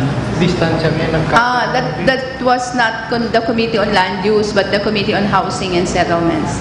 Sa housing, not this one. Yeah, not this one. Yeah, I'll be interested in what caused the drama, Mr. Chairman. We will report in the committee report of the committee. Yeah, That was last Friday, Mr. Chair. Dramatically too. I don't think so. Councilor Del Castillo. Thank you, Mr. Chairman. Medyo naribong lang kaya ni Mr. Chair. Because Mr. Pilatel is the president of St. James Homeowners Association. Pero request niya na isyuan kantang aning CDO, iyo ang St. Andrew. Anong pakiaram ni Mr. Pilatel sa St. Andrew presidency? Nabakuman siya ng homeowner naman. Medyo kaya lang siya. Dapat i-reconcile lang siguro. Because if he's not even a resident of that area or that subdivision, ayaw siya ng interest whatsoever over whatever happened in that. The chairman of the committee. Well, we did not even have to inquire whether may pakiaram siya or not, because we actually have no pakiaram on the concern that he brought before us. Di po ba? So we did not inquire anymore, Mr. Chair. We just presumed that he wanted it, he is bringing it to the Sanggunian, and that the only substantive issue really is, can we act on it? And the answer is no, so we resolve accordingly, Mr. Chair. Okay. So thank you, Councilor Villaraqui Arroyo. We shall now proceed to the next item. The letter dated November 15, 2017 from Engineer Rolly Campillos, submitting the revised computation of the unit cost of the city's CBD2 housing project. We refer this to the Committee on Housing, Settlement and Development. Next item. The report of the Committee on City Properties. Report of the Committee on City Properties.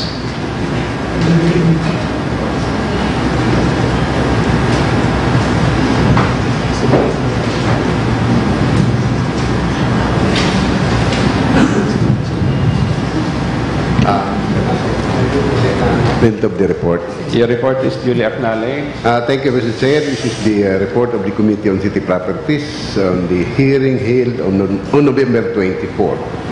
Item number 1 is letter dated September 22, 2017 of the Honorable City Mayor requesting for an authority to sign the attached contract of lease between the Film Development Council of the Philippines in this city. Can I proceed directly to this position? Yes, please. On motion of Honorable Gregory Abunal, duly seconded, the committee resolved to recommend to the Sangguniang Panlungsod to defer the matter in further directing the acting head of the Bicol Science and Technology Centrum to submit the long-range development plan of the Bicol Science and Technology Centrum. So I move to say that we direct our secretary to send a communication to the head of the Bicol Science and Technology Centrum asking to submit to us the long-range development plan of the BSTC. Same is approved. And the second disposition, Mr. Chair, for the BSTC acting head should be invited during the next committee hearing to explain fully if he is amenable to this proposal or not. We will just schedule the hearing, Mr. Chair, but just a reminder to the head of the BSTC to be present during that committee hearing. Okay.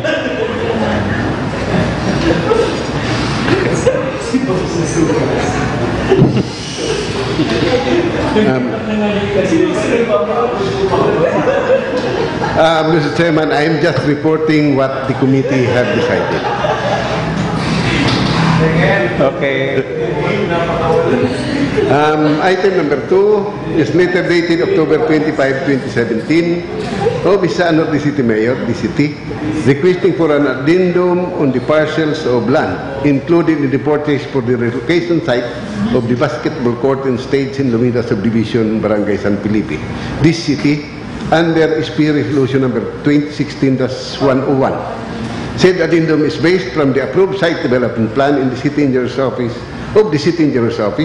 in the Naga City Appraisal Committee Resolution number 2017-07. Disposition.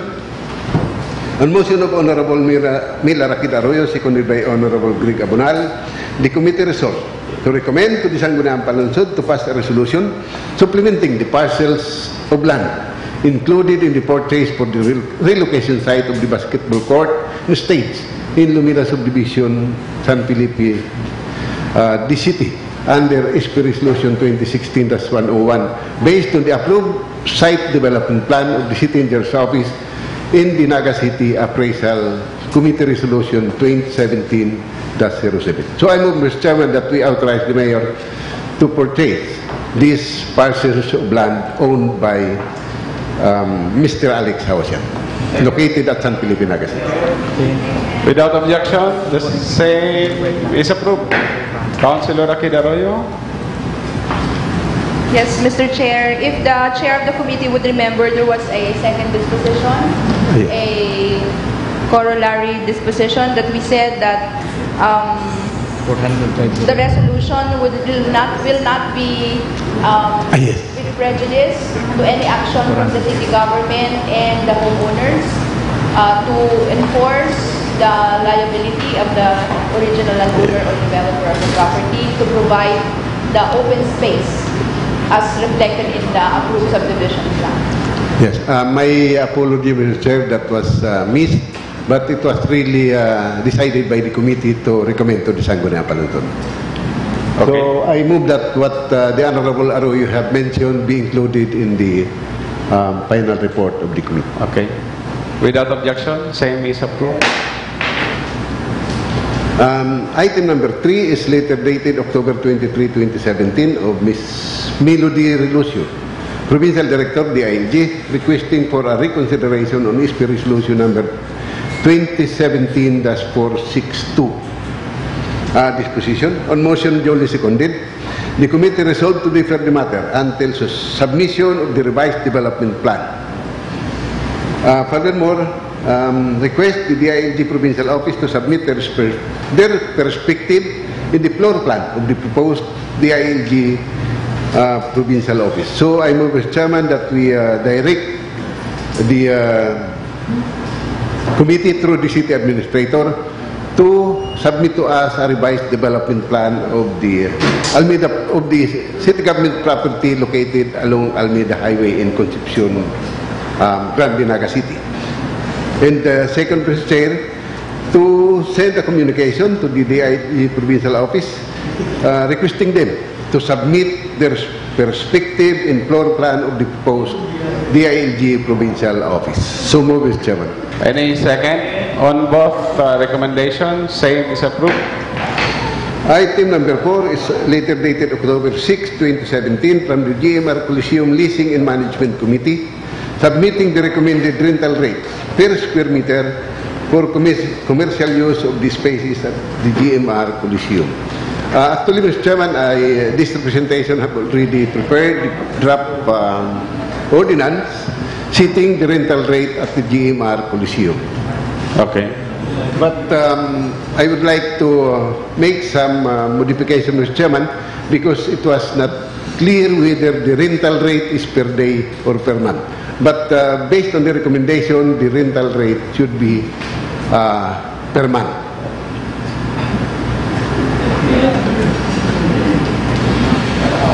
That's based on the recommendation of the GMR Coliseum Leasing and Management Committee created under Executive Order 2016-032.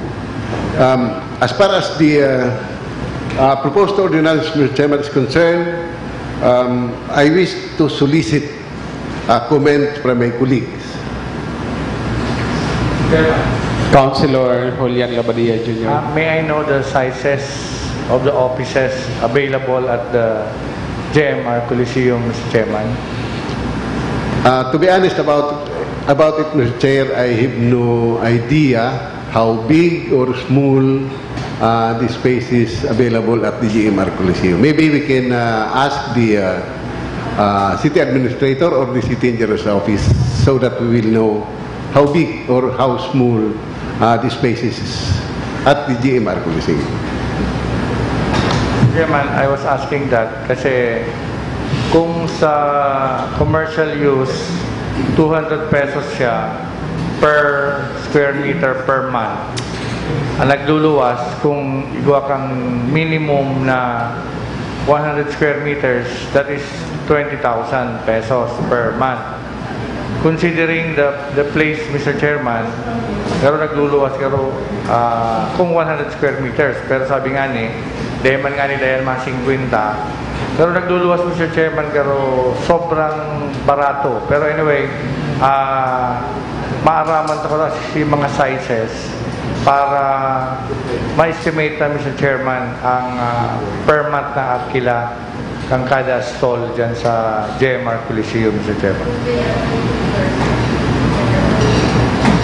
So with that query of the Honorable Abadia, Mr. Chair, I believe that we have two requests. The City Engineer's Office to conduct an ocular inspection on the area and to submit to us the desired information as on how big or how small the specific dimension of the area at the GMR Coliseum. And with that, I will be moving to defer consideration of this particular matter. What if no one seconds your motion? Well, Mr. It's up to. That's why I'm soliciting the. That's why I'm soliciting the comments of my colleagues. If they will approve this particular matter, then so be. Okay. So for the meantime, we defer. Okay. Okay. So, Mr. Chairman, since I believe that the information requested by the Honorable Abadia is really important for the setting of the rental rate at the Coliseum. I move that we defer consideration of this matter, and if the information that we need are already available by the next regular session, then I will move that we include this proposal on the next regular session. Who is supposed to provide the desired? The City Engineer's Office, Mr. Chairman. And also, Mr. Yes, Councilor. I think we have to also solicit the inputs of the new administrator of the GMR Coliseum. She said. Okay, the secretary will send the corresponding communication and with instructions to furnish us the desired information or comment within 5 days from receipt, so that we can already take this up during the next regular session. Okay. So, the last item, Mr. Chairman, is the letter dated October 4, 2017 from the Metro Naga Chamber of Commerce and Industry, following up the status of the Memorandum of Agreement in the approved rental rate at the GMR Coliseum. With the deferment of this particular matter, Mr. Chair, I believe that we cannot proceed with the MOA between the city and the CCI since we have not yet approved the rental rate at the Coliseum. Okay. So, that ends my report, Mr. Chairman. Thank you, Councilor Salvador del Castillo. Next item. New business. Yes, Councilor Abunal. Mr. Chairman, may I request permission to revise portions of that report, especially those that are ascribed to this representation.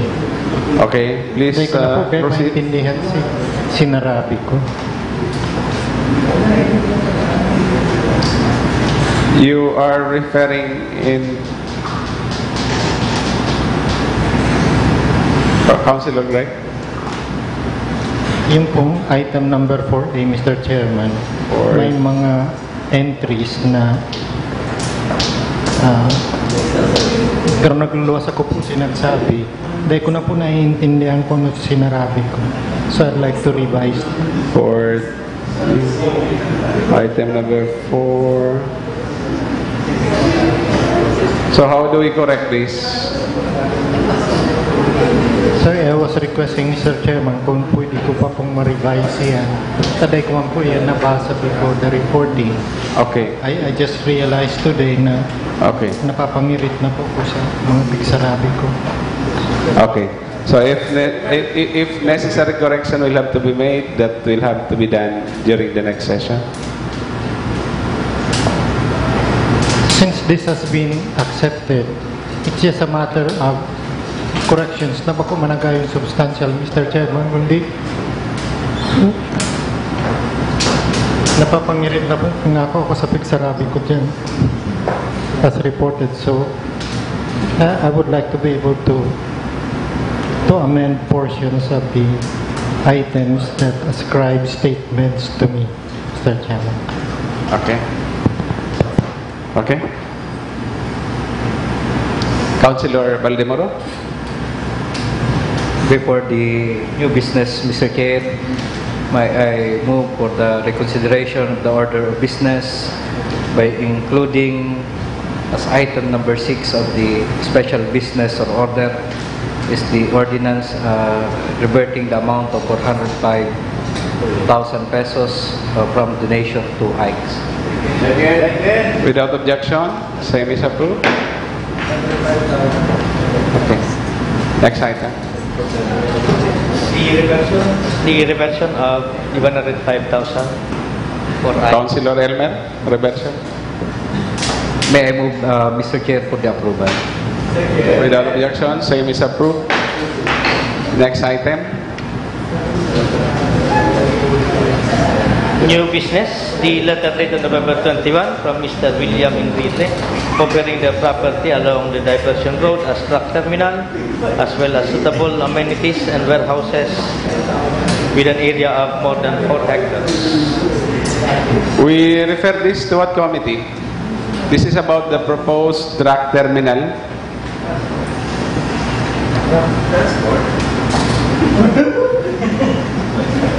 Truck terminal.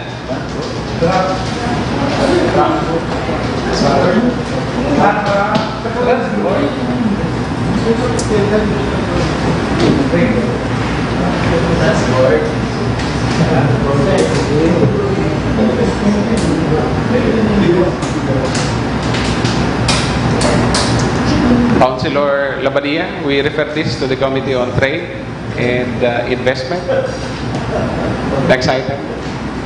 The letter dated November 9, 2017 from certain 5th year Bachelor of Science and Electronics Engineering students of BISCAS requesting financial assistance for their research study.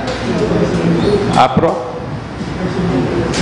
The endorsement dated November 24 from the Office of the City Mayor endorsing the letter of Mr. Alan Lotan requesting for a special permit to conduct business on his property at Ninoy Correa Avenue from December 1 to March 1, 2018 for Market Festival. Including trade. With the Committee on Market as the lead committee. The endorsement dated November 24 from the Office of the City Mayor endorsing the letter of Mr. Joan De La Rosa of the NCPC requesting to extend their occupancy at the GMR Coliseum. City Properties. The endorsement from the Trimobile Task Force endorsing the applications for Trimobile Task Force. Transport. The letter dated November 23 from Engineer Rubencia requesting to fully and fairly evaluate the merits of their proposed terminal and the viability of the same. Councilor Labadia, Jr. On the way naman kita baga Mr. Chairman for the approval katong sa TOR kang sa transport. And Mr. Chairman, based duman sa section 2, pero nagsasabi na pwede siyang i-open. Kaya Mr. Chairman, with that section 2, ining letter ni Engineer Bencia, still we can calendar it or refer this to the Committee on Transport, Mr. Chairman. We refer this to the Committee on Transportation.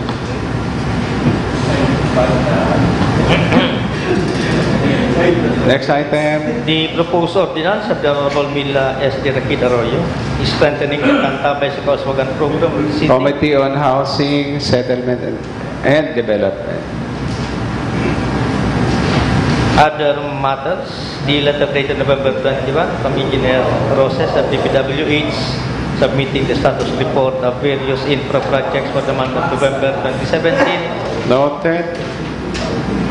The office order dated November 15, 2017 from the Honorable The same is also noted together with item number 4. The notice for hearing from the National Telecommunications. Also noted.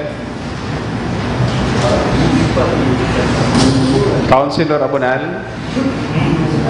Mr. Chairman, can we please ask for a check whether or not it is permissible for budget for one person to handle the position of budget officer and personnel. Can we please check whether that's permissible? Ano manifest then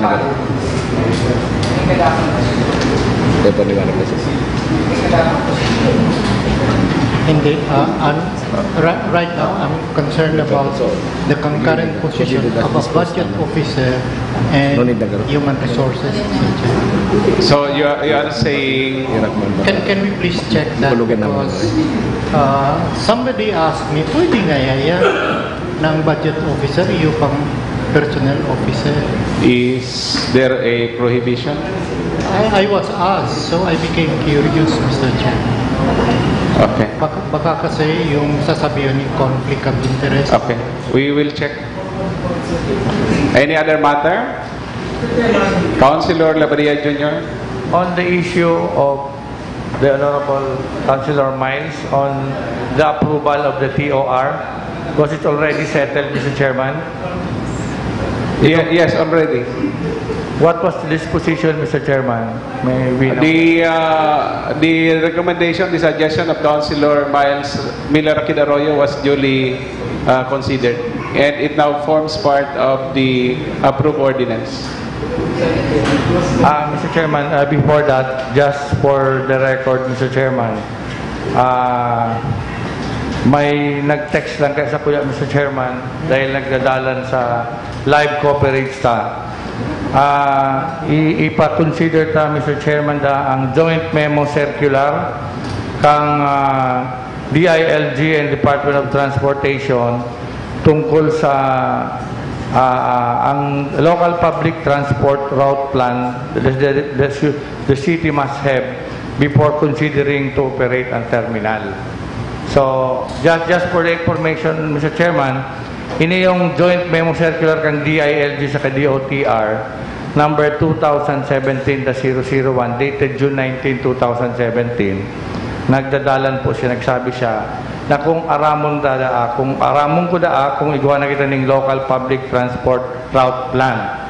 At iyo po dayan si pinaka-basis bago kita magkaigwa ng sadiring new terminal. Okay. The Committee on Transportation will please consider that. Councilor Del Rosario? We are aware of that joint memo circular. We're just waiting for the representatives of the DOTR to conduct information caravan for the LGUs. The circular states and lays down yung timetable and kabali na po dyan itong pag-phase out kasi mga lumang mga jeepneys and the requirement for the LGUs to have local transport plan. We can only proceed after we hear the information caravan that will be the mga representatives in the will be coming home. Okay. Just for the record, Mr. Chairman, on my personal capacity, I will be writing the DILG and DOTR regarding the JMC and referring to the most probable approval of the ordinance on TOR, Mr. Chairman. Okay. Just for the record. Okay. Any other matter? If none, next item. Nominal Nominal vote. The Honorable Elmer Baldemoro. Yes, Councilor Lito. With the approval of the POR, just I look at all the matters na pending po sa for a long time, prepared to be terminal. Those matters na prepared to be prepared to be para maaari namin sa mga bakla. Meaning you are saying that all matters pertaining to the establishment of an eastbound terminal be considered as moot and academic?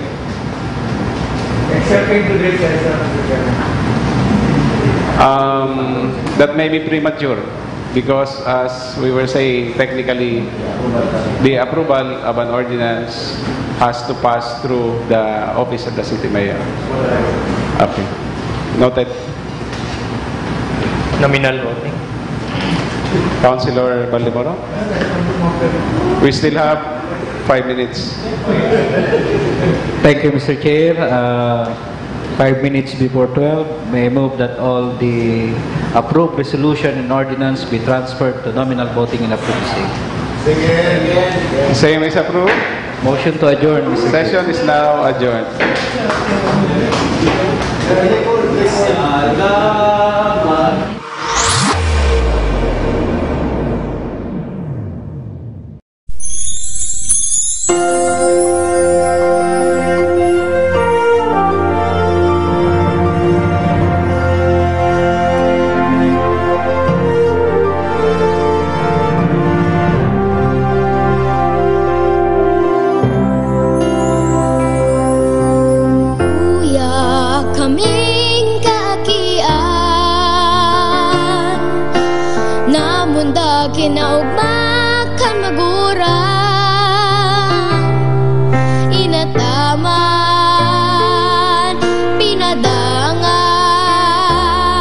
Inilikhay sa gabos na kahilangan,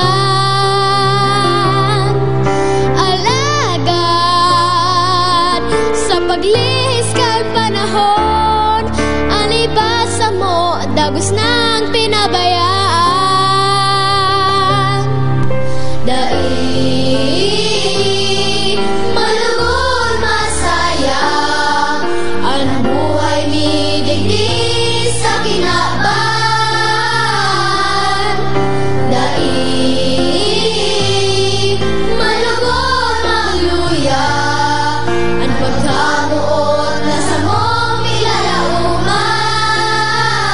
Suruga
Malipot ang banggi, ang huyop kan duros, papaisip. Dayaon na, ang hinahalat niya to. Pagkamundag ni Jesu Cristo. Uyan na naman ang Kapaskuhan, sa mga harong nakabirit ay ang parong.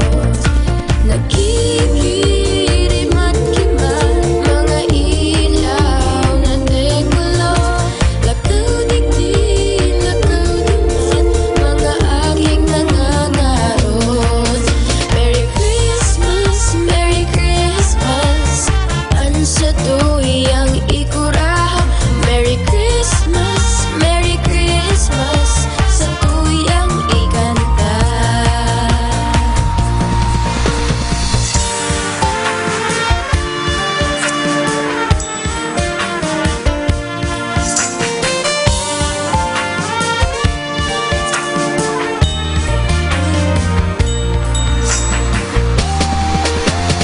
Uyan na naman ang Kapaskuhan, sa irisay ang sa tuyang tatawan.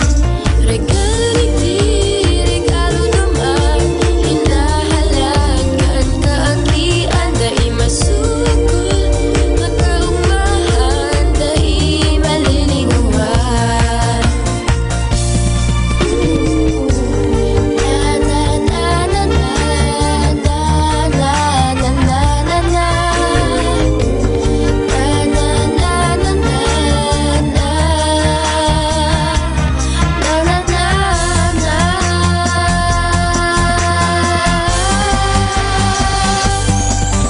Merry Christmas, Merry Christmas, ang sa tuyang ikurahaw. Merry Christmas, Merry Christmas, sa tuyang ikanta. Merry Christmas, Merry Christmas, ang sa tuyang ikurahaw. Merry Christmas, Merry Christmas, sa tuyang ikanta. Durong antang ikanta.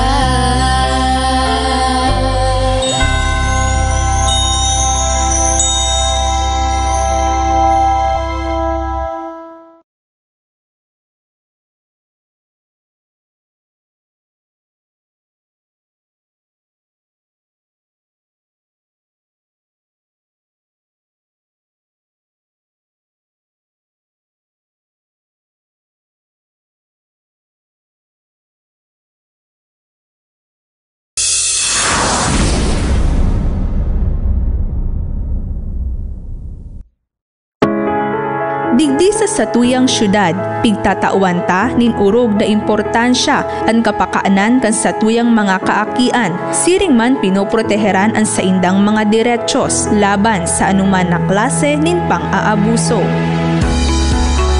Sa irarong kan ordinansa numerado 2014-068, pigbilog niyato ang Naga City Council for the Welfare and Protection of Children, asin ang Naga City Children's Affairs Office.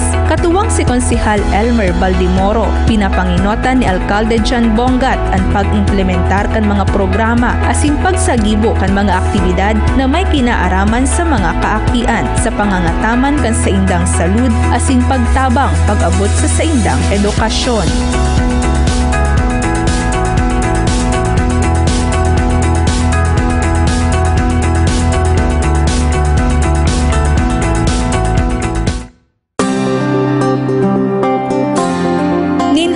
pigkokonsiderar ta bilang aki ang lambang individual na may upang edad sagkod 17 anyos pagpuon pasana kan pagbados kan ina, yaon ang satong mga programa na nagsisiguro kan marhay na disposisyon kan mga magurang asin kan umboy na pigdadara kan sa iyang ina.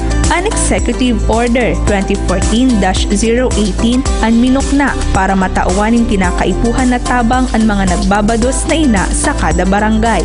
Mantangan Executive Order 2010-025, iyuman ang nagtatao kan pre-marriage counseling para sa mga magurang sa tabang kan sarong counseling team.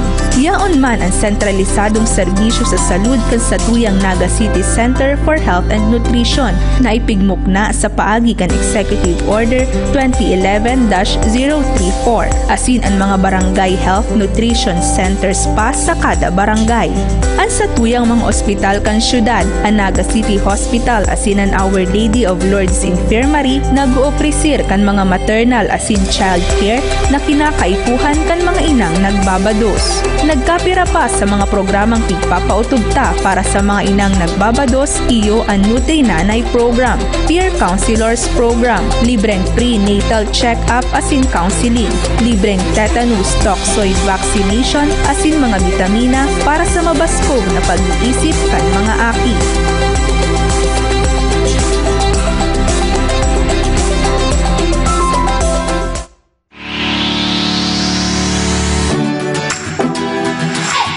Para naman sa marhay na salud kan sa tuyang mga kaakian sagkod na 2 taon, pigi-implementar ta ang newborn screening asin ang milk code sa irarom kan Executive Order 2010-024 na nagmamandato kan Maternal Newborn Child Health and Nutrition na programa. Sa irarom pa kan Executive Order 2012-021, igwa kita ning Breastfeeding Technical Working Group na iyo ang nagsisiguro kan pagkakaigwanin mga breastfeeding corners sa mga publikong lugar para sa mga nagpapasusong ina. Igwa pa man kitang pigmamantinar na mga milk banks sa mga barangay asin ibang ospital, siring kan Bicol Medical Center. Katuwang manyato sa pagbalangibog kan mga impormasyon sa salud asin nutrisyon kan sa tuyang mga kaakian, iyon mga barangay literacy workers o BLW sa lambang barangay. Ninhuli pa sa mga programang ini, nanutaranta po ang pagbaba kan numero kan mga underweight sa satuyang mga kaakian. Sigun sa datos kan City Population and Nutrition Office, nag-aabot na sana sa 102 ang numero kan mga severely underweight, asin 422 ang underweight, labi sa sarong porsyentong paghira kumpara ka na kaaging taon, asin ini urog tapang pighihingowa na mabawasan. Ngunyan sa satuya pong pag-eskusar na maresolbaran ang mga problema sa pag-aki kan mga ina asin mapangatamanan ang salud kan mga bagong pangaking umboy, igwa na po kitang naitatalang 10 na mga birthing facilities sa man iba-ibang barangay kan syudad ni Naga.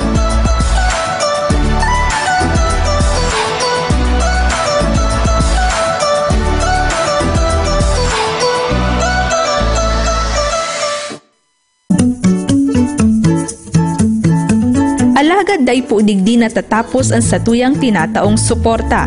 Igwa po kita nin Executive Order 2015-030 na nagmamandato sa pagsairarom kan mga kaakian edad 3 sagkod 4 sa satuyang EduCare Program.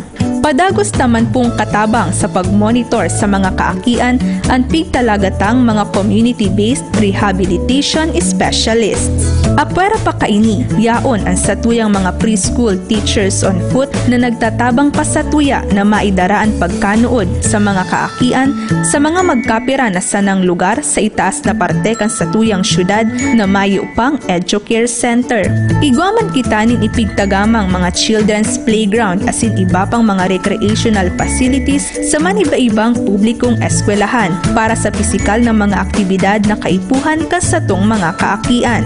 Inipigmandato ta sa irarom kan Executive Order 2016-010 para man urog na suportahan ang sports sa amay na edad kan mga aki, igwa kita nin One Student, One Sports na programa sigun sa Executive Order 2016-048. Padagos man pong nagdadakol ang numero kan sa tuyang mga enrollees sa Educare system. Hale sa 3,200 na enrollee kan school year 2016-2017, ngunyan igwa na kitang 3,274 na mga estudyante sa Educare. Pruweba na natataanan tapo nin dapat na edukasyon ang mga kaakian.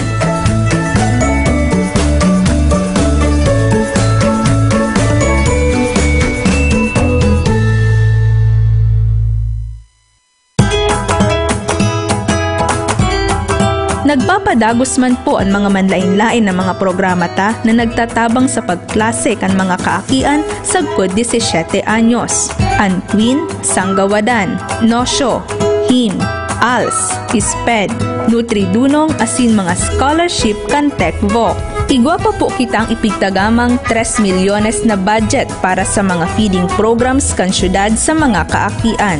Asin sa ngunyan po, 33 ang numero kan mga child resident na pigaako ta sa Naga City Children's Home. Padagos man po ang pigsasagibong counseling kan sa tuyang City Social Welfare and Development Office para sa mga kaakian kung sain nagtala kita nin 425 na mga kaso, kung sain 392 ang pigtabangan tang makabalik sa saindang pamilya, asin 33 kaini ang pig-ako ta sa Children's Home.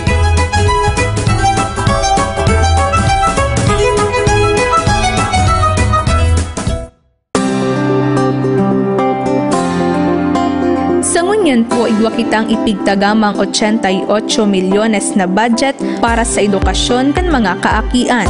Sa irarong po kan Queen Program, 17 milyones na budget ang satong ipigtagama. Igwa na kitang 22,000 na mga aking tinatabangan, asin labi sa 15,000 na pigsosuportahan na mga pamilya. Sa satuya pong Sanggawadan Program, igwa kitang unyan ng 2,200 na mga benepisyaryo kan school supplies asin bagas. Nagkakantidad labi sa 14 milyones po ang satuyang ipigtagamang budget digdi. Nasa labi sang ribo naman po ang numero kan mga enrollista sa irarom kan alternative learning system ngunyan, kung sa inigwa kita nin 800,000 na pondo. Sa padagos tapong pagsuporta sa edukasyon, igwa po kita nin pigtalagang tulo na mga special program teachers. Asin ngunyan haros gabos na pong mga publikong eskwelahan ta digdi sa syudad ni Naga ang mga IT-ready schools. Sa irarong po kan sa tuyang Summer Enhancement and Enrichment Program, nasa 5,000 po ang numero kan sa tung mga enrollees na urugtang pigtututukan sa urugpang pagkanood. Sa estado po kan pag-adal kan sa tung mga kaakian sa primarya asin sekundaryang level, ikinakaugmata pong nagtala kita ni 92% na cohort survival rate o si mga nakatapos asin nakakumpleto kan dapat na taon ng pagklase, asin 97 retention rate o ang saindang pagtinir sa eskwelahan. Ini po pruweba na pigmamaigutan ta na maitao ang oportunidad na makaeskwela ang satong mga kaakian, siring man ang saindang pagtaong importansya digdi.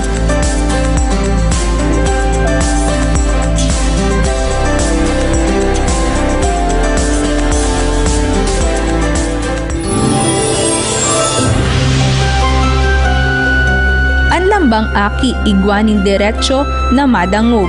Kaya ang satuyang syudad, pigsiguro ang mga programa na mataonin dalan sa pagtaonin boses sa mga kaakian sa pagdedesisyon manungod sa saindang pagtalubo. Taon-taon ginigibo niya to ang Children's Congress na pigpapartisiparan kan ginatos na mga kaakian sa 27 barangay kan sa tuyang syudad. Sa tiripo na ini, sinda tinatauan ning pagkakataon na manudan ang saindang mga diretsyon asin makataon ning suhestyon para sa mga programa na maninigo na gibuhon kan syudad para sa sainda. Sa laog naman ning 28 taon, dai kita nagpalta na gibuhon ang City Youth Officials Program lambang Abril sa Mayo taon-taon. Inisaro sa mga programa na padagos na inaarog kan ibang mga banwaan asin syudad sa Pilipinas na nagtataong tsansa sa lambang aki asin hoven na direktang makapartisipar sa paghaman kan mga polisiya, lay asin programa. Ninhuli kan satuyang manlain-lain asin mahiwas na implementasyon kan mga programa para sa satuyang mga kaakian, tinawan kita kan Council for the Welfare of Children na binibilog kan mga ahensya arog kan DSWD asin DILG nin Seal of Child-Friendly Local Governance. Designado man kita bilang saro sa mga Communities of Practice on Child-Friendly Local Governance. Ninhuli kaini saro na kita sa pipirasan ng gobyerno lokal sa nasyon na learning hub o lugar na dapat bisitahon para manudan ang mga programa sa mga kaakian. Asinsiring man saro man kita sa mga pilot LGU sa implementasyon kan Juvenile Justice and Welfare Act ninhuli sa dai matatawadan na suporta niyato sa lane na ini. Asin para mas mation pa kan mga aking nagenyo ang satuyang pagpaurog kan sa indang sektor, pighihidali na po niyato ang konstruksyon kan Naga City Children's Center na namumugtak sa Naga City Civic Center. Ini ang maharong kan Naga City Children's Affairs Office. Sa ngunyan po pighihingo wata na urog pang mapagayon ang gabos na mga programang ini sa tabang pa kan manlain-lain na mga opisina kan satong gobyerno lokal, mga grupo asin mga individual digdi sa satong syudad. Ninhuli sa Naga ang gabos na aki gana.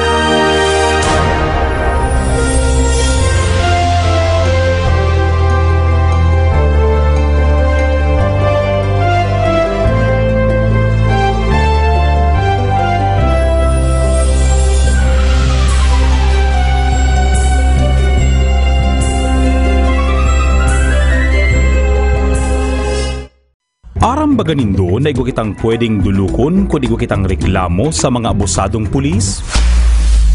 Yaon ang People's Law Enforcement Board o PLEB na binilog sa irarom kan Akta Republika 6975 asin 8551. Ang PLEB saro sa mga opisina na may kapangyarihan na dangugon, resolbaran asin desisyonan ang mga kaso administratibo na sinaangat kan si isayman na namamanwaan laban sa kapulisan na naglapas sa indang katungdan. Sa syudad ning Naga, ang PLEB binibilog ninda Attorney Mila Francia bilang chairperson, Attorney asin konsihala Miles Regid Arroyo bilang vice chairperson, retirado koronel asin dating konsihal Jose Tuason, punong barangay Buboy Salva, dating punong barangay Antonio Amparado, asin konsihal Lito del Rosario bilang mga miyembros. Ang pulis dapat nagsiserbi asin nangangataman sa namamanwaan. Kung may sumbong, makipag-ulay sa PLEB, mag-apod o mag-text sa 0908-279-7619 o magbisita sa indang opisina na yaon sa City Hall. Naga City People's Law Enforcement Board para sa matanos na kapulisan, kasuro kan namamanwaan. Ang pagiramdum na ini hatod sa indo kan gobyerno lokal kan Naga sa pamamayo ni Alcalde Jan Bonga asin Vice Alcalde Nelson Ligasyon sa paagi kan City Events, Protocol and Public Information Office. Tig-ura na naman mga tugang, kaya naglalangkaban na naman ang mga helang urog na ang dengue. Paano kita makakaiwas sa dengue? Uyan mga tips. Enot, kung may flower vase, ribayan ang tubig kaini sarong bes kada simana. Ikadua, linigan ang mga sagurong kan atop, siguruhon na mahali ang mga dahon asin ati na nakabagat sa pagbulos kan tubig uran. Ikatulo, siguruhon na daining tubig ang magamit na ruweda, lata, bote o tansan o tubon ang proper waste disposal. Ikaapat, siguruhon na may ning tubig ang saludan kan refrigerator asin katuhan. Ikalima, takopan ang mga balde asin mga drum na tinitipunan nin tubig. Ikaano, magsuulot din mga halabang bado na mataon ng proteksyon sa mga braso asin tabay. Ikapito, linigan ang palibot urog na ang makali. Asin ang ikawalo, kung may kalinturan na ning duwang aldaw asin may rashes na ang kublit, magpakonsulta tulos sa pinakarating health center asin ospital. Ini po si Mayor Jan Bongat. Tarabangan ta pong sugpuon ang dengue. Araw-alaw ta pong linigan ang palibot kan sa tuyang harong. Sa disiplina asin kalinigan. Hela, malilikayan. Ang pagirumdum na ini hatod sa indo kan gobyerno lokal kan Naga sa paagi kan City Events, Protocol and Public Information Office asin kan City Health Office.